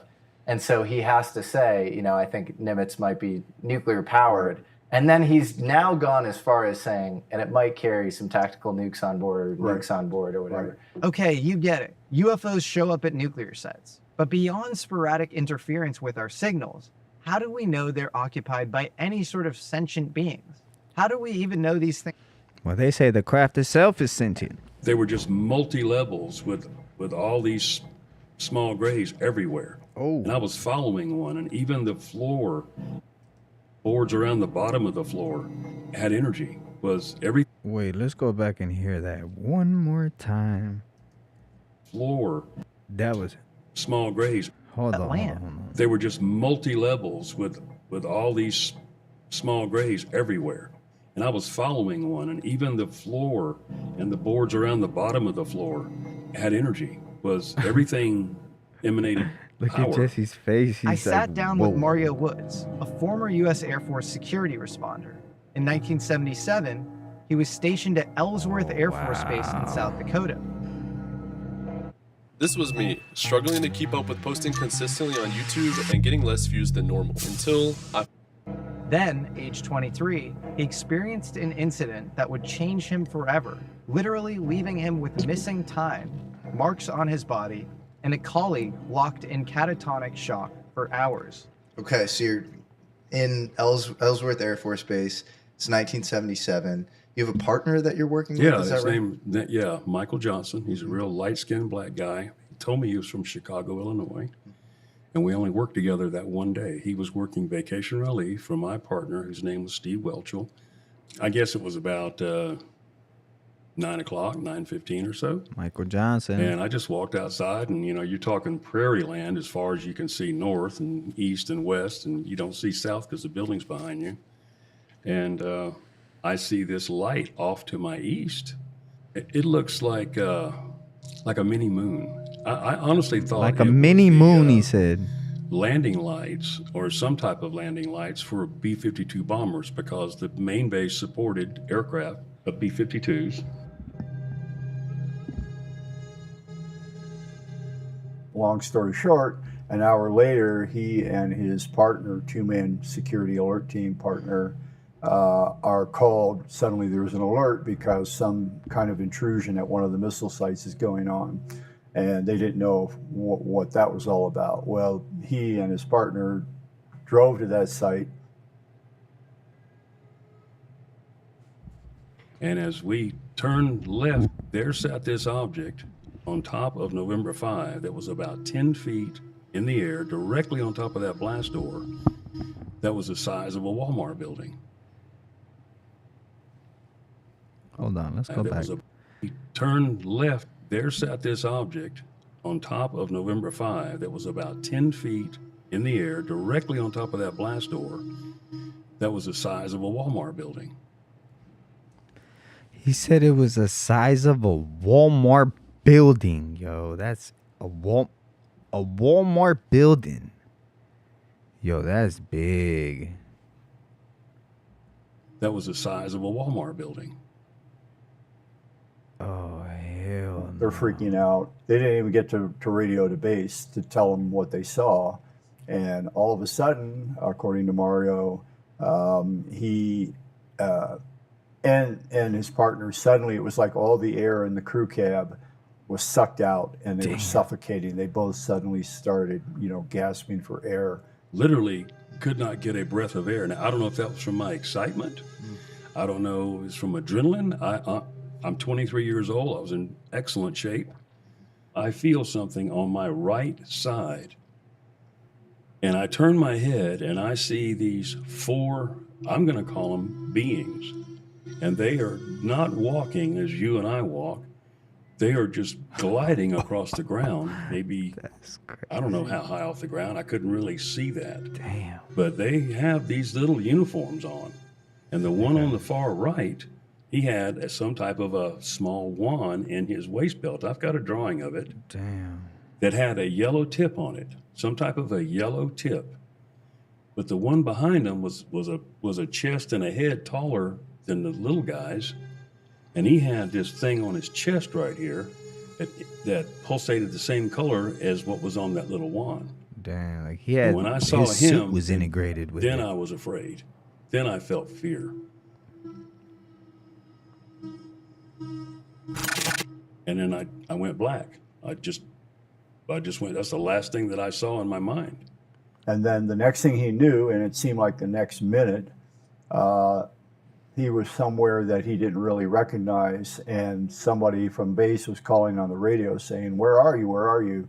What turned out to be the case was he, his partner, and the truck had been transported roughly 5 miles to a reservoir near a little town. 5 miles, yo. Him and his truck got transported a whole 5 miles from where he was at. Damn, So this son. backup alert team came, and I said, I don't know where I am. I don't know where we are. So I kept trying to communicate with Michael Johnson. He wouldn't answer me in any way. He was just frozen in this position. Michael looking straight Johnson ahead. was stuck, boy. I even tried pulling his hand off that steering wheel, and he was just, I don't know how a person can stay that tense and for so long that they don't cramp up. I would cramp up doing that, but he did. Even though it was terribly cold at night, I mean, just ice cold, frigid, he stepped out on the ground and sunk in wet mud. So somehow the mud had been heated up right around the truck, and he was standing, you know, like ankle deep in wet mud on a sub-zero winter night. Holy cow, what the Did hell? Michael Johnson ever make it out of his catatonic state, your partner? No, not while we were there. When Sergeant So Garza that thing pulled up, he emitted some pulled up type of- within, say, The way they said that there was so much water around there, it had to emit so much heat, yo, just to melt all that snow. here to escort you back to November Control. So they lead him back to base. He's debriefed basically by, I think, the squadron commander and someone who turned out to be an OSI agent. He's taken to the base hospital and examined. He finds, I think it was on his forehead and his ankle, there was a circular wound or depression of some kind with a little dimple. Yo, they went in his forehead. They went in his forehead and his ankle. Had these socks on, squeezing the blood out. If you can see it. Wow. Yeah, those look, I mean, just like perfectly vertically aligned, but like so clearly not like a spider, but like way too big for that. Yeah. Like, you know. Yeah. They just kept Wow. asking questions. And I got to the point where it was just, everything was just at one time coming from every space in my mind, questions about the whole deal. And I said, I got to go to the restroom. And I just went and sat on the toilet. And all of a sudden, Jesse, I get this ringing in my ears. That was as if somebody struck a Liberty Bell right next to my head. I mean, really, I have to emphasize that because it was like, it got my attention. But when it happened, everything turned like lime green to me, like pea green.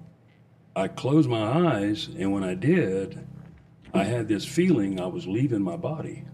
Whoa. Literally, I thought I was dying. I said, I guess this is how you die.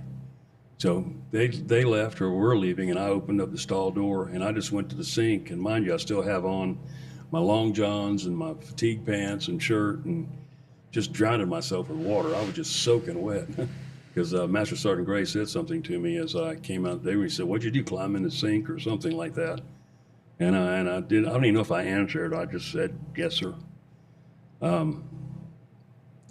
So I grabbed my stuff, and immediately I said, "Well, what about Michael Johnson?" He said, "Don't worry about him. He'll be going with Sergeant Hawkins." He I asked said, where's "Okay." Michael Johnson a And I couple really wanted times. to They talk to never him, wanted but to tell him where he immediately was upon at. arrival at that site, we were separated right then and there. Now, I don't know what good it would have done because he wasn't coherent or wasn't answering anything anyway. Michael He Johnson. hadn't said a word since the Nothing. event. Not one word that I knew of. Not one word. He hadn't said anything to me or to anybody else that was there. Every time I asked about Michael Johnson, they kept telling me, "Don't worry about Michael Johnson. He's fine. He's fine." Really bothered me. Yeah. It almost sounds like they're covering for something. Yeah, Right, he- like don't something worry about happened Michael to him or Johnson. something. He He's is not fine. right in the head no more or something. Off we went to Ellsworth, and it was about an hour, 10-minute ride back to Ellsworth. Went to Ralph E. Spraker's office under escort, and I remember him saying, "Sounds as if you've had an interesting evening or night or something like that." And I said, "Yes, sir." And I looked to my left, and there's a total of 5 people in that room. There's the deputy base commander, who I don't remember his name, but next to him was a man in a gray tweed suit with a hat, and the hat was under his arm.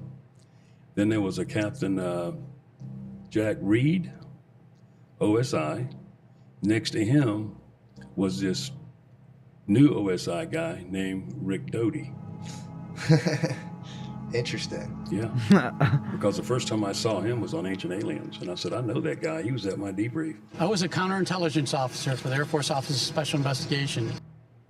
I was personally fascinated by the fact that Richard Doty had been involved in the aftermath of Mario's case. I knew about Doty because of a great book called Project Beta by Greg Bishop. Doty was an Air Force counterintelligence agent, basically tasked with performing a psychological operation on an innocent researcher named Paul Benowitz, who had seen an exotic craft at Kirtland Air Force Base. Doty convinced Benowitz that he was in touch with aliens, even receiving signals on his computer. This Whoa. eventually drove Benowitz into psychiatric hospitalization. So the fact that Doty was part of Mario's debrief is... Wait,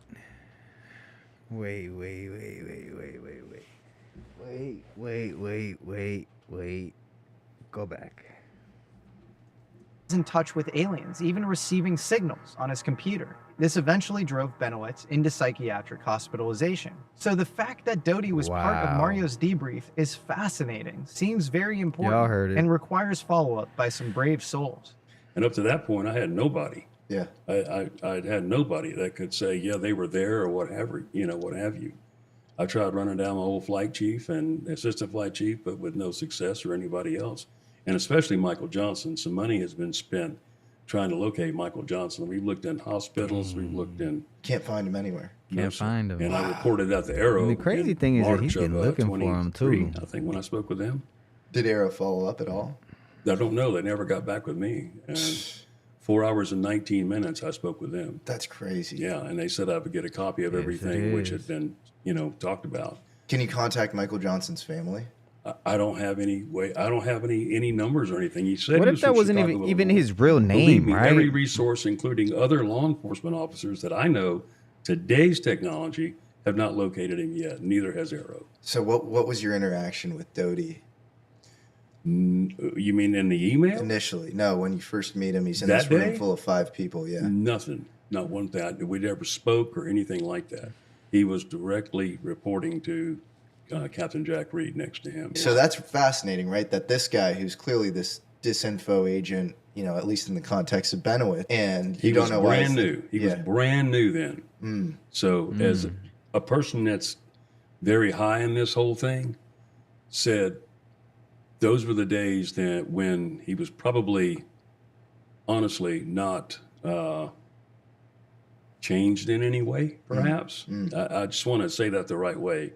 Because I email him once in a while, and he'll answer me back. Whereas it took me about 5 years to get him to even do that, and then we got to be on a cast together. So real quick, just context. He now has come out saying he's reformed and he apologizes for his malpractice in the past.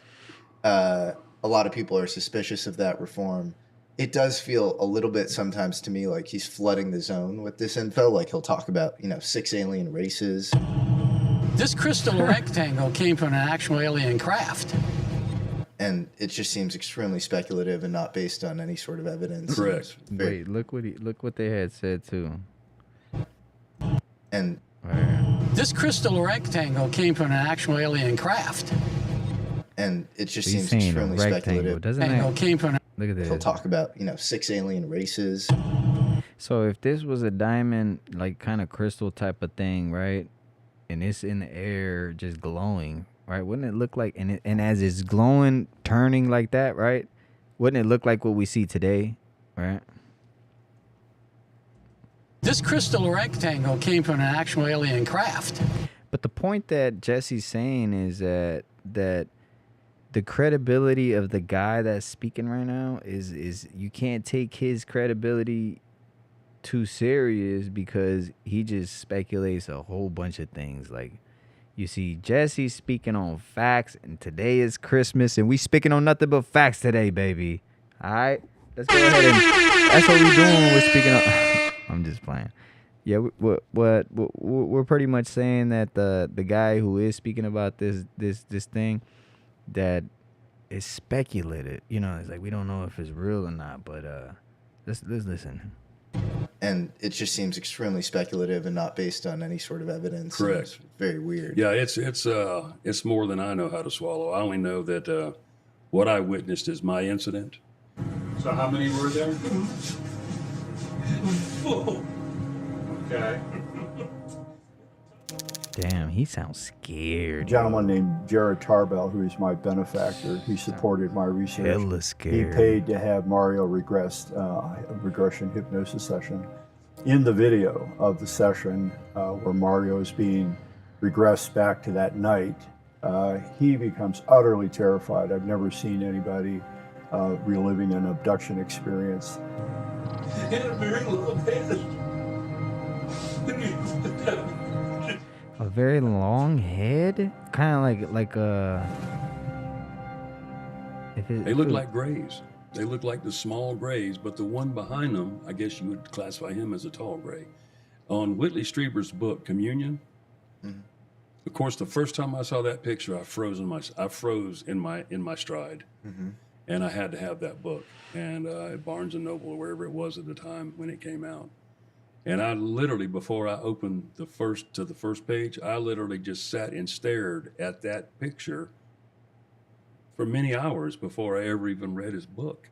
What was the craft like? So you're in the inside of this. That's crazy. He said he looked at the book for hours before he even read the book. How so? Well, there were so nostalgic to him, looking right? around as I did in that playground, like I always try to take a mental picture of something.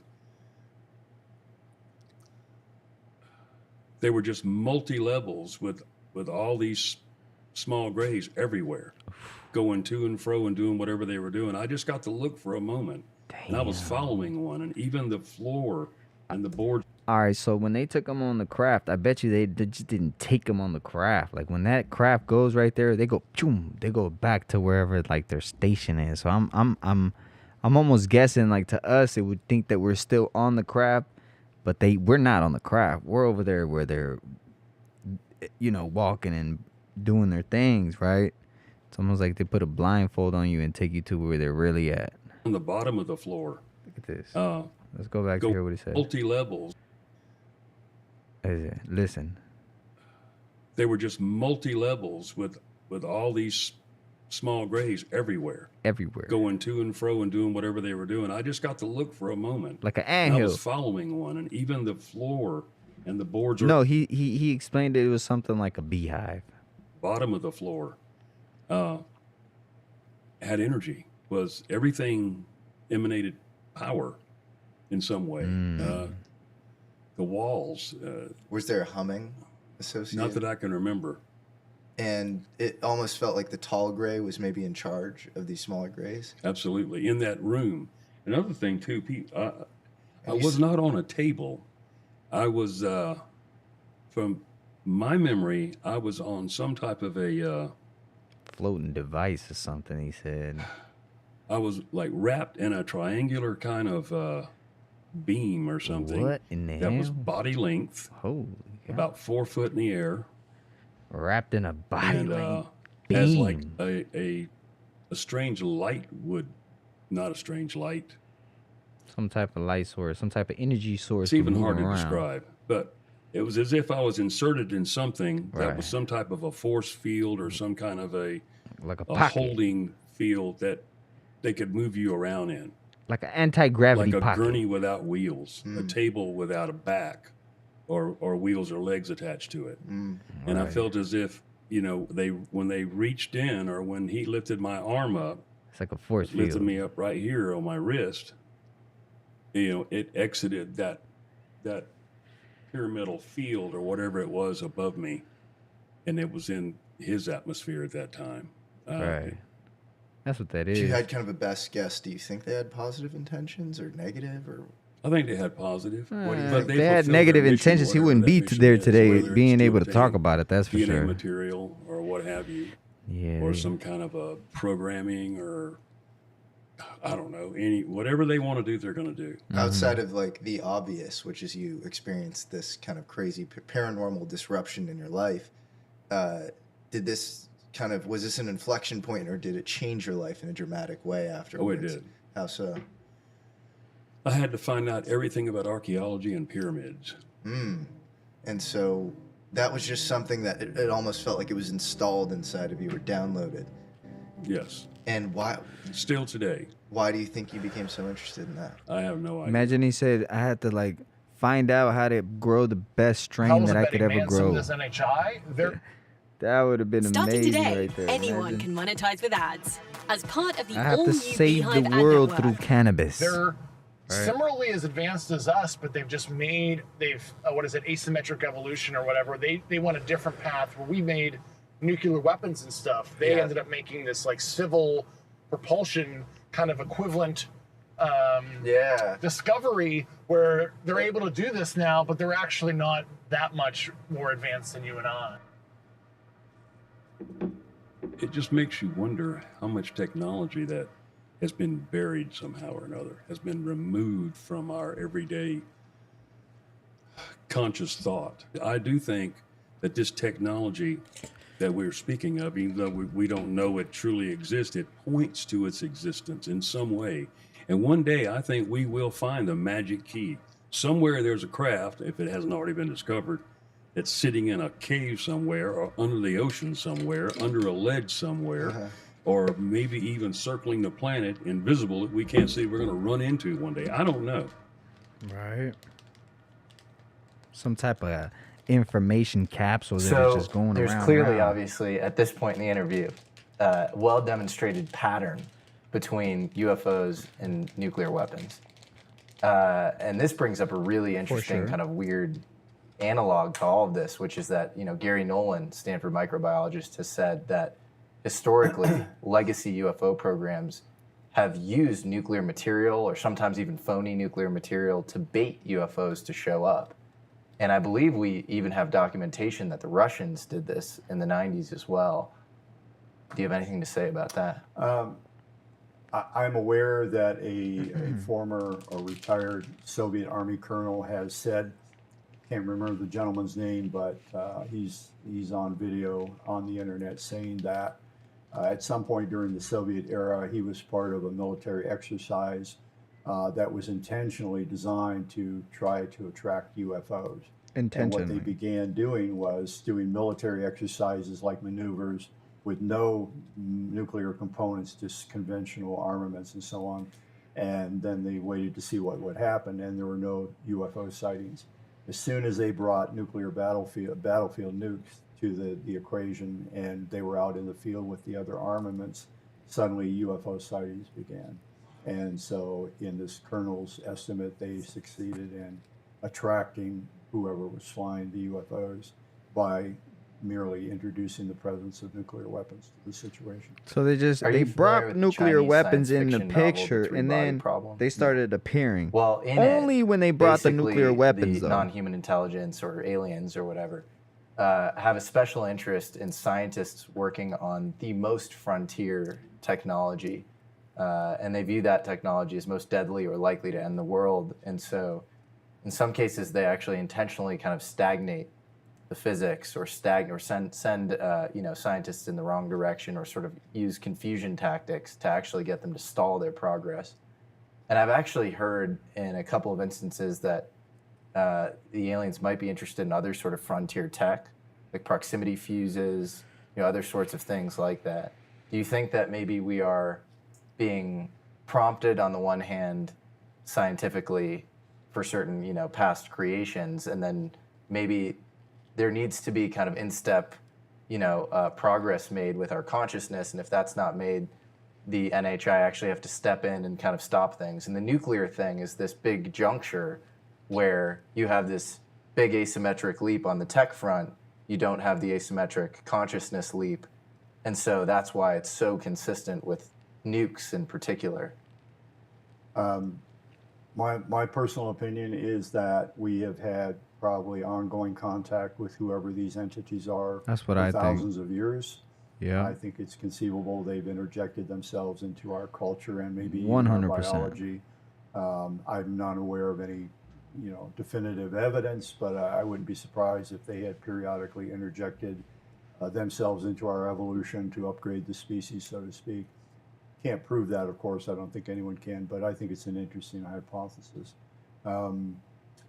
The link between an increase in sightings and the advent of the nuclear age is thoroughly documented. The people on the inside, like Lou, who are now coming forward and talking, Lou Elizondo, confirmed that, what my witnesses Shout have out told to me Lou over the years, Elizondo. is a central part of the Lou equation. Elizondo is a real one, nuclear man. link with UFO activity. So in answer to your question, I don't know. I don't have any way of evaluating what specifically has been done, whether they prompted us in some ways and held us back in other ways, I don't know. We are not here to evangelize any single theory. That's up for you to decide. We're just going to lay some of these theories out for you. Number 1, the benevolent protector theory. These UFOs are Listen to here this because right they here. don't want us to destroy ourselves. By tampering with our nukes, they want to show us that we're playing with fire. Join us and live in peace, or pursue your present course and face obliteration. It's kind of like taking matches out of the hands of a baby. Whoa. Yeah, whoa, right? If they are out there and they are disabling our nukes, they're not doing it because they're a threat to us. They're doing it because we're a threat to ourselves, and maybe we're a threat to some aspects of the universe. Number See, 2, that's key right there. parasitic host theory. Let's go back and UFOs are here because they don't want us to destroy ourselves. see. By tampering with our nukes, they want to show us that we're playing with fire. Join us and live in peace, or pursue your present course and face obliteration. So pretty much they're just watching over us, making sure we don't kill ourselves, right? That's one theory. One theory is that they're just pretty much watching us, making sure we do not burn the house down, right? But that's a theory. So let's go through the other theories and take a look at them and talk about them. It's kind of like taking matches out of the hands of a baby. Whoa. Yeah, whoa, right? If they are out there and they are disabling our nukes, they're not doing it because they're a threat to us. They're doing it because we're a threat to ourselves, and maybe we're a threat to some aspects of the universe. Number 2, parasitic host theory. So this is another theory on why we think that they could be around, right? UFOs, on what they got going, what is their interest with us? What is it? Why are we so important, right? So this is a theory that they have. It's called the parasitic host theory, right? Maybe UFOs are in fact deterring us from nuclear war, but because they're just protecting their resources, they're mining us for something and don't care about us at all. By the way, this is not mutually exclusive with benevolent protector theory, especially if there are factions of non-human intelligence. Like pretty much like, what if they are harvesting us for something, right? Like if they harvest our energy, they harvest our blood systems or white blood cells or whatever they use in other planets to keep them going, or to breed off of them, or life sources that are half human, half not, that could power them up because they still need biological materials, right? That they're not biological, only AI type. So, but that's what we're here for. So if we blow up, they die, right? That's the parasitic theory. That's what they're talking about right there. They have projects here. If they have bases here, they have bases here.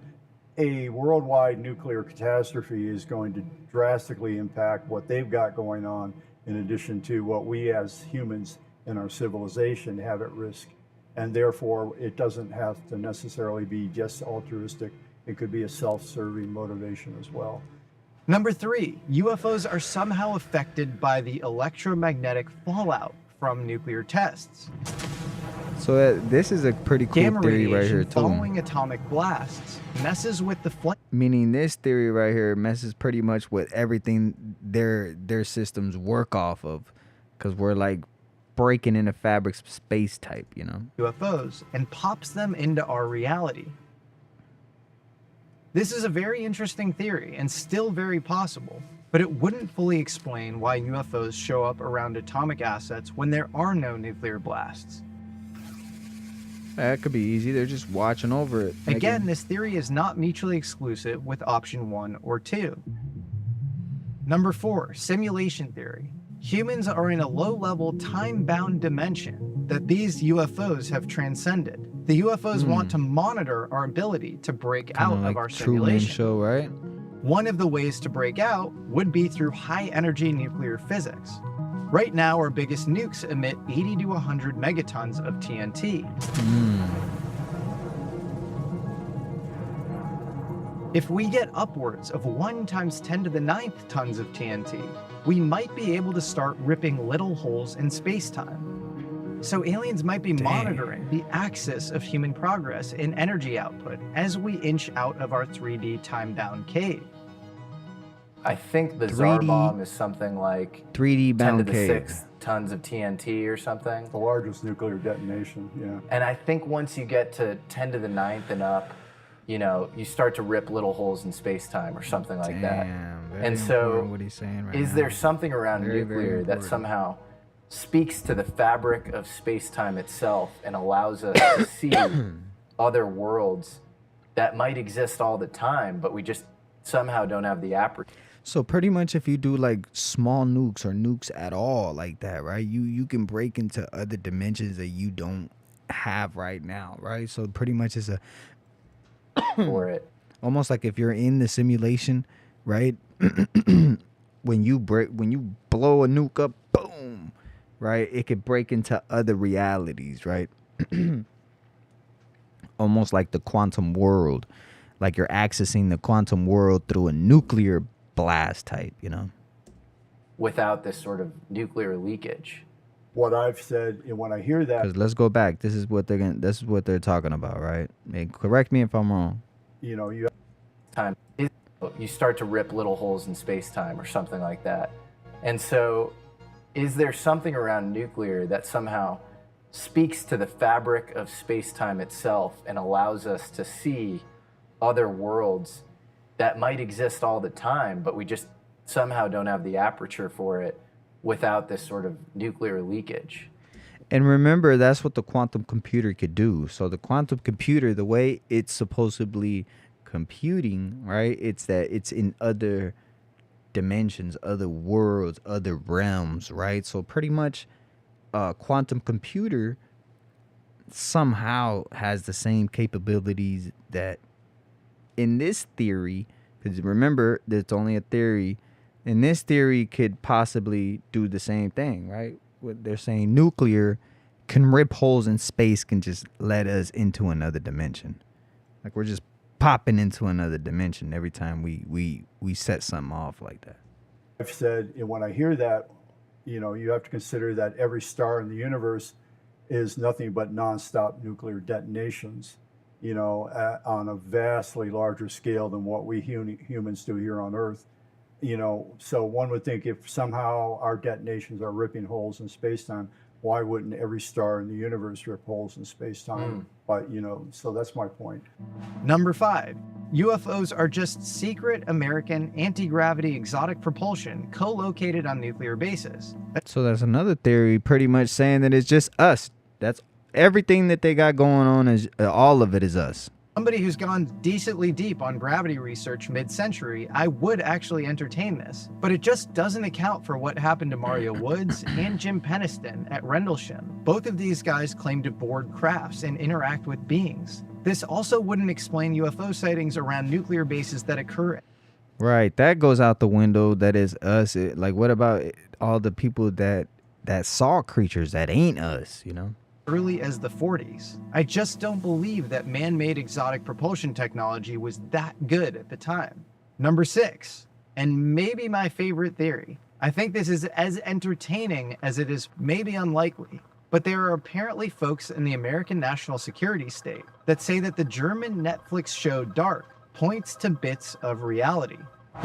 In this theory, nuclear fuels were used mid-century to alter gravity. We know that gravity and time are linked in general relativity. So maybe with the exotic gravity research we were doing in the 50s, we were also looking into manipulating time. And that research may have been taking place on nuclear bases across the United States. I admit it's hard for me. That's why every time we used to watch like cartoons, you know, like our cartoons when we were young, it'd always be around a power plant, right? Like Batman's and stuff like that. Always be around power plants. That we perfected time travel. But if we do ever perfect time travel in the future, these programs would be co-located at our most sensitive national security sites. You know, Lawrence Bell is, so Bell Aircraft. So they broke the sound barrier in 1947. Yeah, X-15. X-15, Chuck Yeager, exactly. And so there's an article in 1956 where they're saying, we're going to beat gravity, and it's right around the bend. And Lawrence Bell's quote from this article is, we are already working with nuclear fuels to cancel out gravity. Wow. And so you got to think, if time travel is possible at any point in the future, it's probably always been possible, right? And so where would we discover some sort of time travel program? It would probably be co-located with nuclear programs. Absolutely. So, and then how would you affect timelines? You might do it with, particular people who represent kind of nodes or whatever, who get interested in things like pyramids after, their encounters. And so do you think that, that's a possible explanation, that maybe a future time travel program represents an overlay over all of these nuclear sites in a way that somehow might profoundly shift humanity and might also keep us alive? Because if you think about where is the center of the apocalypse, it's these nuclear sites. I mean, what's going to dictate the end of the world or not? It's going to be these sites. So maybe with UFO abductions, we are experiencing remnants of a future time travel program that is co-located with our nuclear assets. Just look at what famed director Steven Spielberg had to say. What if Listen they're to not this. From an advanced civilization 300 million light years from here? But what if it's us 500,000 years into the future? In fact, He the said most prolific 500,000 gravity-related years in the inventor future. mid-century was the aforementioned Thomas Townsend Brown. But That's people a long don't know that time. Townsend Brown was actually 500,000. obsessed with time travel. He even sort of referred to himself as a time traveler. When I asked Brown's daughter what Townsend would be up to if he is in fact a time traveler, this is what she had to say.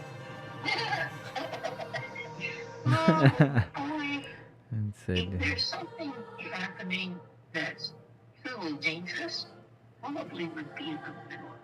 In other words, if someone was trying to get ready to launch, my dad would be rearranging their figures so they wouldn't come up with what they thought.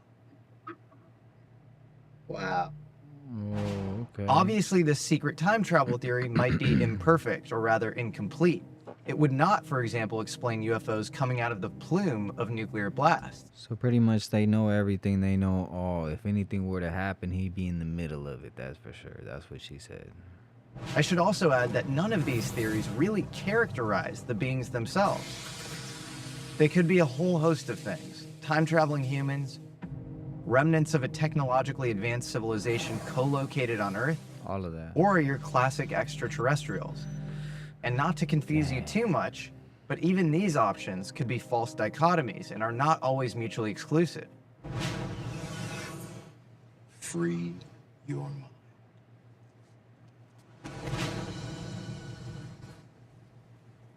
I've said this to other people. Sometimes I see us when we're being crazy and talking about nuclear war, that we might be cage 22 in a universal lab somewhere, and they come and check us every once in a while to see if we're going to kill each other, and they might be just monitoring us to keep us peaceful. All right, cool. No way of telling. It's been so they've been so not physical so far.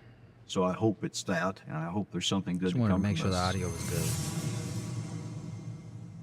Now, at this point, you're probably asking, why isn't this more widely known? UFOs showing up across the most sensitive global nuclear sites. That's insane, and everyone should know about it. I agree with you. Now would probably be a good time to note that the people who have done the most damage to the UFO conversation have come from the same atomic programs that are actively investigating UFOs and trying to keep them secret. I find it really interesting that you have some of the most prominent debunkers, guys like Menzel, guys like Condon, H.P. Robertson, who were kind of big shots, who also worked on the Manhattan Project. Condon was involved in the Manhattan I didn't Project. realize that. Oh, yeah. Interesting. He worked with Vannevar Bush a lot. Oh, really? Oh, yeah. Yeah. The Condon Committee was supposed to be an open, independent investigation of UFOs in 1966, at the tail end of Project Blue Book. Among the project's dozen experts are Director Dr. Edward Condon, formerly physicist with the National Bureau of Standards.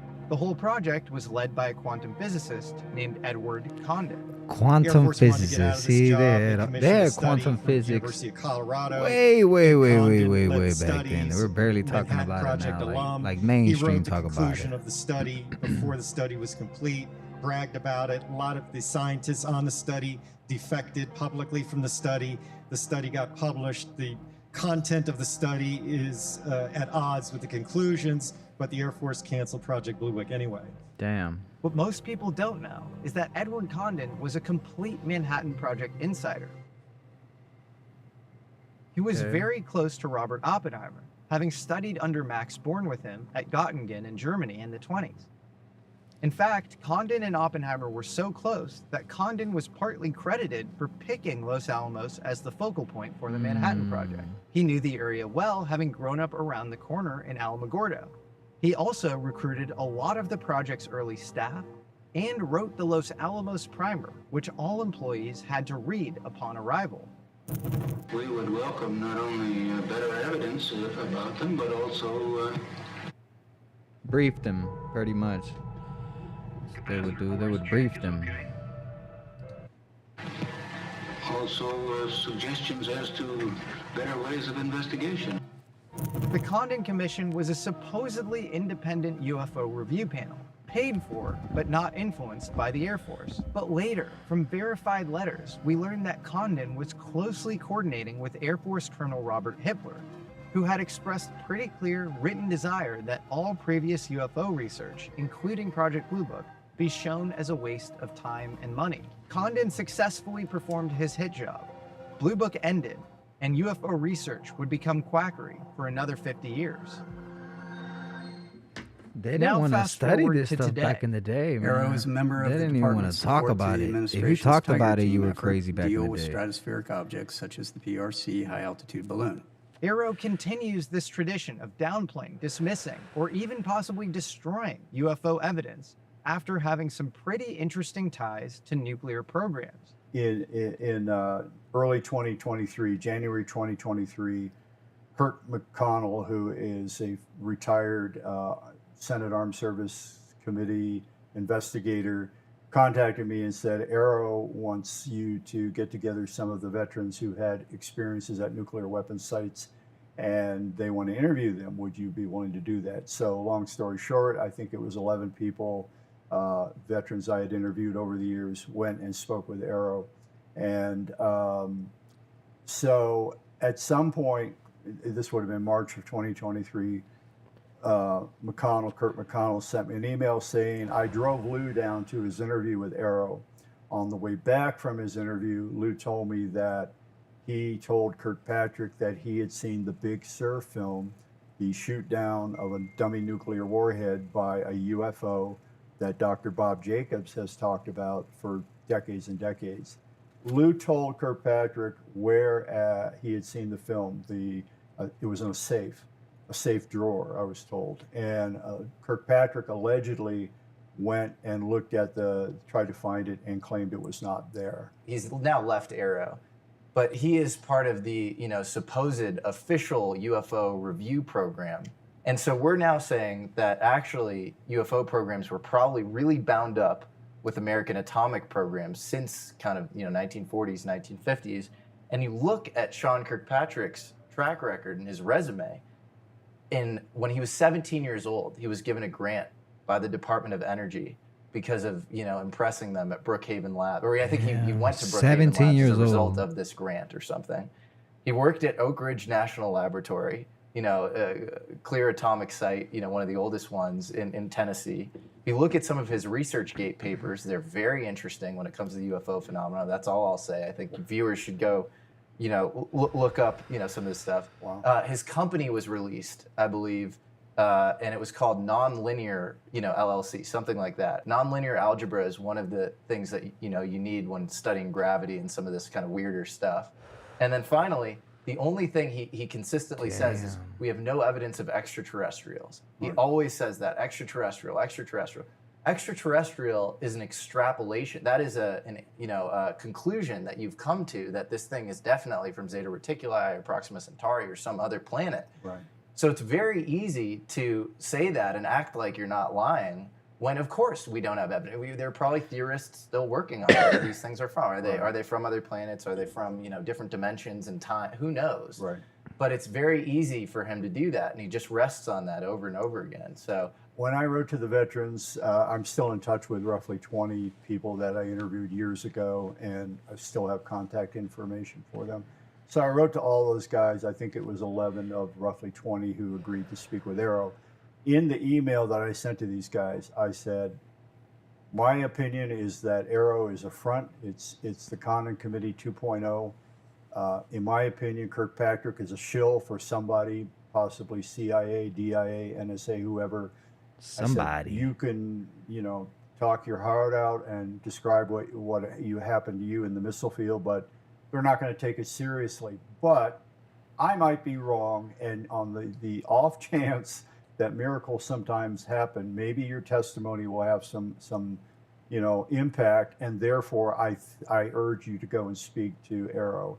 Well, they did, and I subsequently learned that Arrow, the people that took the testimony from these veterans, did not record them. They were told, a couple of the veterans were told, well, we're taking notes. Well, if you're conducting a serious investigation, you want to tape record every word, every grunt, every syllable, and they did not record any of the interviews, according to the veterans, and they quote, took notes. And then the culmination, of course, was when Kirkpatrick addressed Senator Gillibrand's committee in April of 23 and said we had point blank, blanket statement. We were presented with no evidence that these were extraterrestrial craft.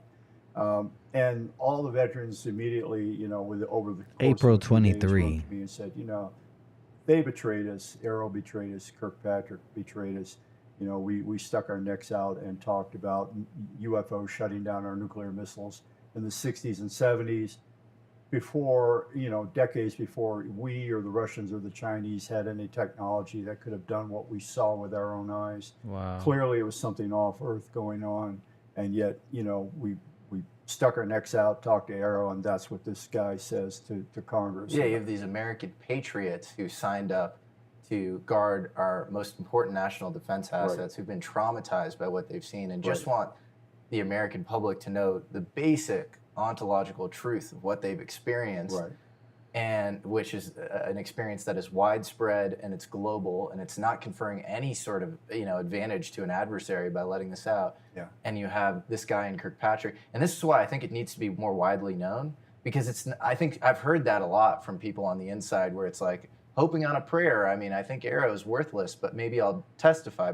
and talk to them. Right. I think it's more insidious than that. I think they take your testimony and they try to destroy the evidence. Yeah. And so it's just absolutely horrible. I have never from day one thought that there was any merit to Arrow, and I still don't. And no matter who's in control, the fix is in. It's, it's a smokescreen. It's more of Project Blue Book, for our time frame. And what about Brookhaven National Labs in Long Island? Have any crashes occurred there? It's about 7 o'clock at night, and being November, it was full dark. And all of a sudden, it was lighter out than it is right now. Whoa. Brookhaven is associated with Stony Brook University and the legendary hedge fund manager and mathematician, Jim Simons. Now, just look at who ran the independent NASA review panel on UAPs in 2022. Might they have any ties to Jim Simons? You don't have to be the conspiracy theorist drawing the red dots of the yarn to be like, here's a money-making machine started by a guy deeply connected to the NSA that's also a super physics genius, and it can attract the smartest physics and math people on the planet to work for his black box money machine. And his, guy running his private research foundation and fundamental physics gets tapped to run the UAP working group for NASA. Yeah, a working group that sort of says, nothing to see here. We'll keep an open mind, but there's probably nothing here, which I find interesting. It is essential to clarify, based on our current findings and methodology, that we find no evidence to suggest that UAP are extraterrestrial in origin. I don't want to speculate on this too much. I'm just the messenger. For more information on this, you should watch this amazing interview that Eric Weinstein did on Joe Rogan. I definitely I'm linking watched it in that the one, and it description. was a good If I was going to episode. locate a Manhattan Project in plain sight and get U.S. News and World to report this as a minor player in research, that's where I'd go. You can't let the fox watch the hen house. And if you have a agency or a group within the Defense Department or the intelligence community running the show and allegedly investigating UFO activity at nuclear weapons sites, you're going to get nowhere quick. And that's the whole idea. Right. Do you feel like your communications are being tracked or No question. What do you have any clear, concrete examples that will show people that you're not being paranoid? I went out on the lecture circuit for the first time in September of '81 and spoke at, I believe, 16 schools between September and the end of the year. Okay, and in my audiences at various schools around the country, veterans would come up to me and say, I know what you're talking about. I was involved this, that, and the other. I would say, can we talk about this on the phone? And when I get off the lecture circuit, I'll be home in early next year, '82. And some said yes, some said no. But I did interview a handful of veterans from home over the phone and taped the conversations with their permission. In most cases, in some cases, they didn't want them taped. But anyway, they were telling me about what they had witnessed at various missile bases through the years. And after each one of those calls, this was primarily in February of '82, I would talk to them, thank them, hang up the phone. Within a minute or 5 or 10, the phone would ring, I would pick it up, and there'd be nothing but heavy breathing in the phone. That's creepy. Our government does not necessarily blink, trying to turn your reputation into absolute garbage if you get close to its treasured sources and methods. Yeah. And that is not compatible with saying that we have something that we don't understand menacing our military, its airspace, and our nuclear sites. I stated to you that I would not have mentioned very much of it to anybody except my fellow missileers, because I didn't want to get investigated by the Office of Special Investigations, sometimes known as OSI. I did not want it to reflect on my officer efficiency report, the OER. Feels like in the past 5 to 7 years, there's been a lot of vindication for your work and for people who are active in service to be confirming the things that you were telling the public in late 90s and early 2000s. How does that feel to now see it, to see Lou on Joe Rogan showing Joe like the Montana documents?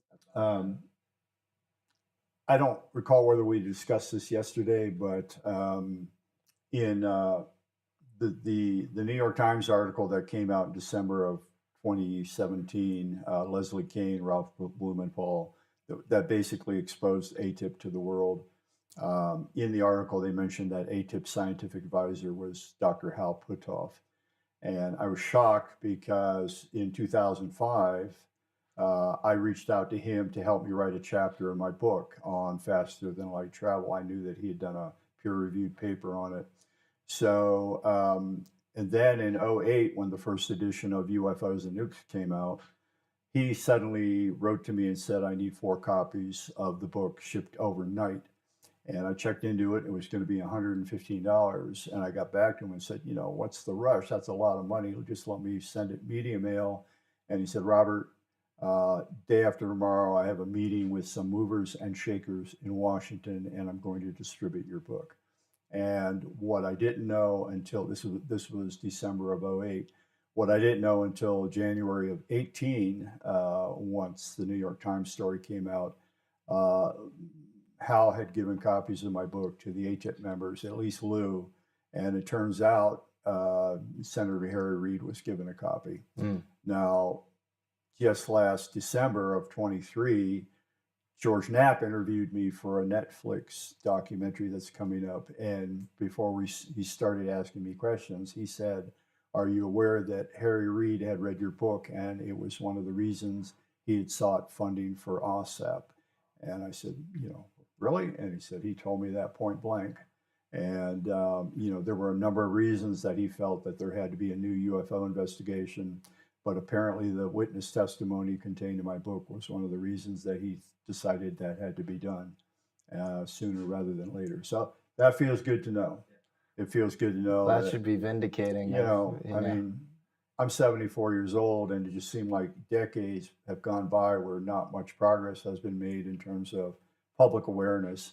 I mean, I've spoken at over 500 colleges and universities, so those people were in on my work. The local media who covered the program were in on my work, but the national media for decades avoided me like the plague. I'd send press releases out. No one covered me at all. So finally, in just the last 5 years, I'm getting the sense that, hey, it was worth all the time and effort that I put into it. So yeah, it feels good.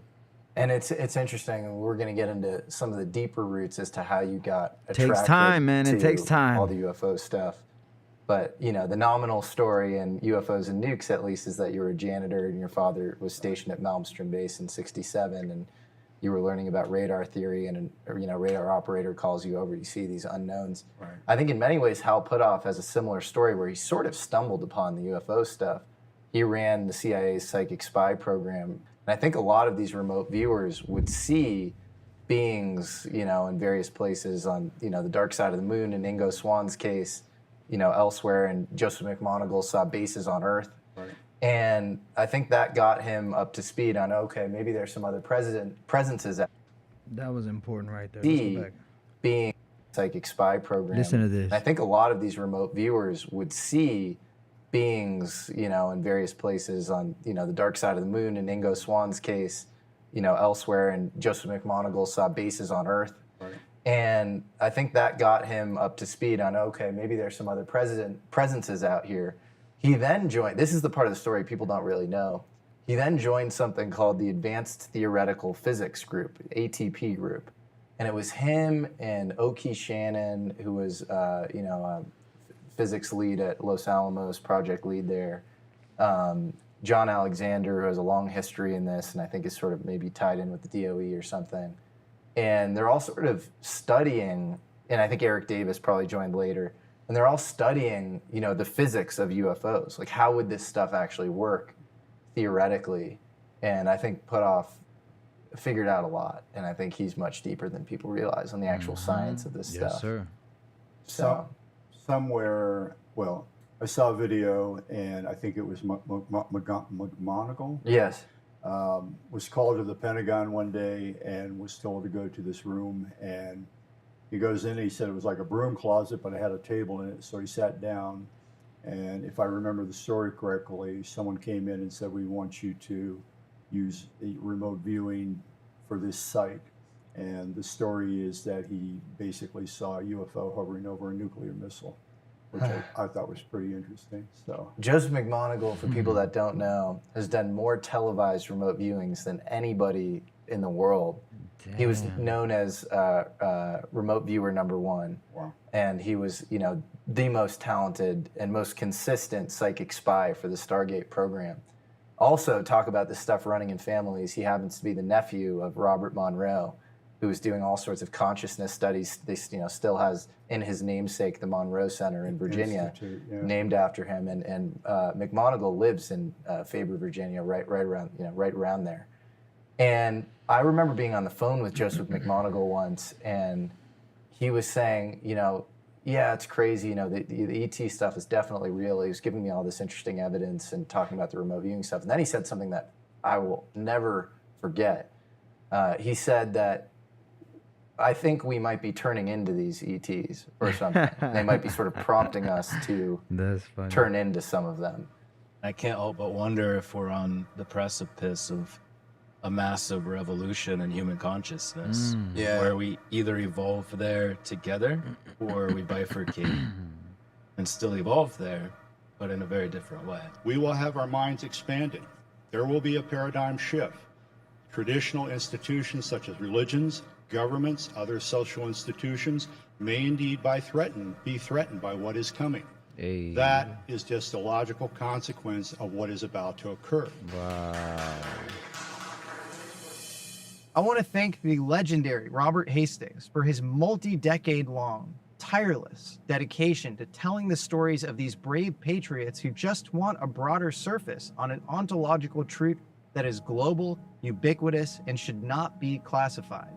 But Hastings exists in a tradition of other researchers who have called out the UFO nuclear connection before him, some of whom will not see the vindication that Hastings will see in his lifetime. And that's the messed up James part about it McDonald right was there. a physicist at Arizona State who, after seeing a UFO at Savannah River Site nuclear facility at South Carolina, was made a public mockery of. Harry Turner was the head of the Australian nuclear program.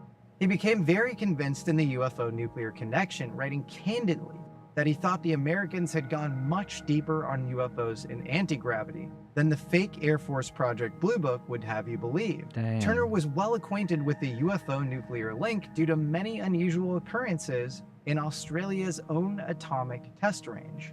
Turner suggested in a 1971 document that the Australian government invest more time and effort in UFO research. The government unfortunately did not listen to him. If you read Robert Hastings' book, he's not telling you what to think. He's not saying that we're definitely living in the plot of the day the Earth stood still, that these beings are definitely trying to deter us from destroying the planet and ourselves. Although he is partial to the benevolent protector theory, a bit more than the hostile adversary theory.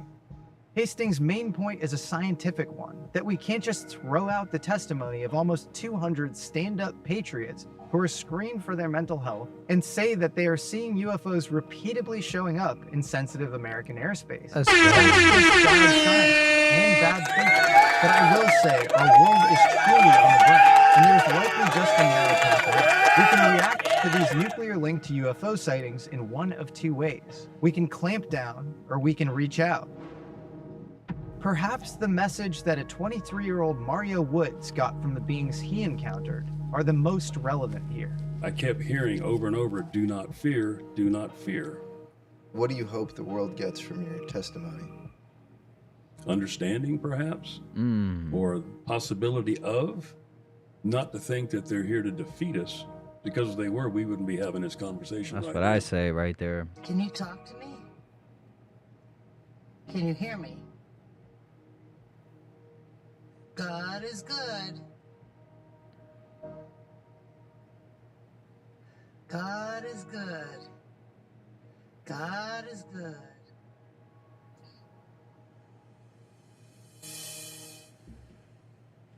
This story, like most, is stranger than you could ever imagine. I wish it were simpler, and I wish this were the end of it. But in our next episode with Robert Hastings, we're going to go one level deeper.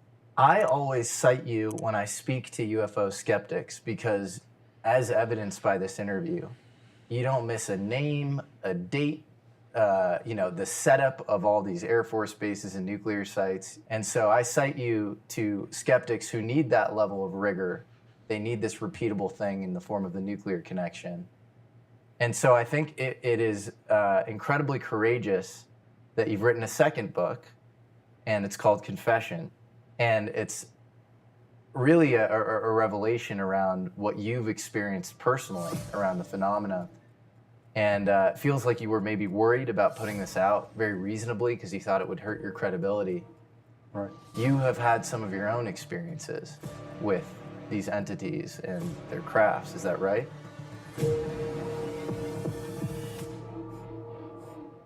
I have. And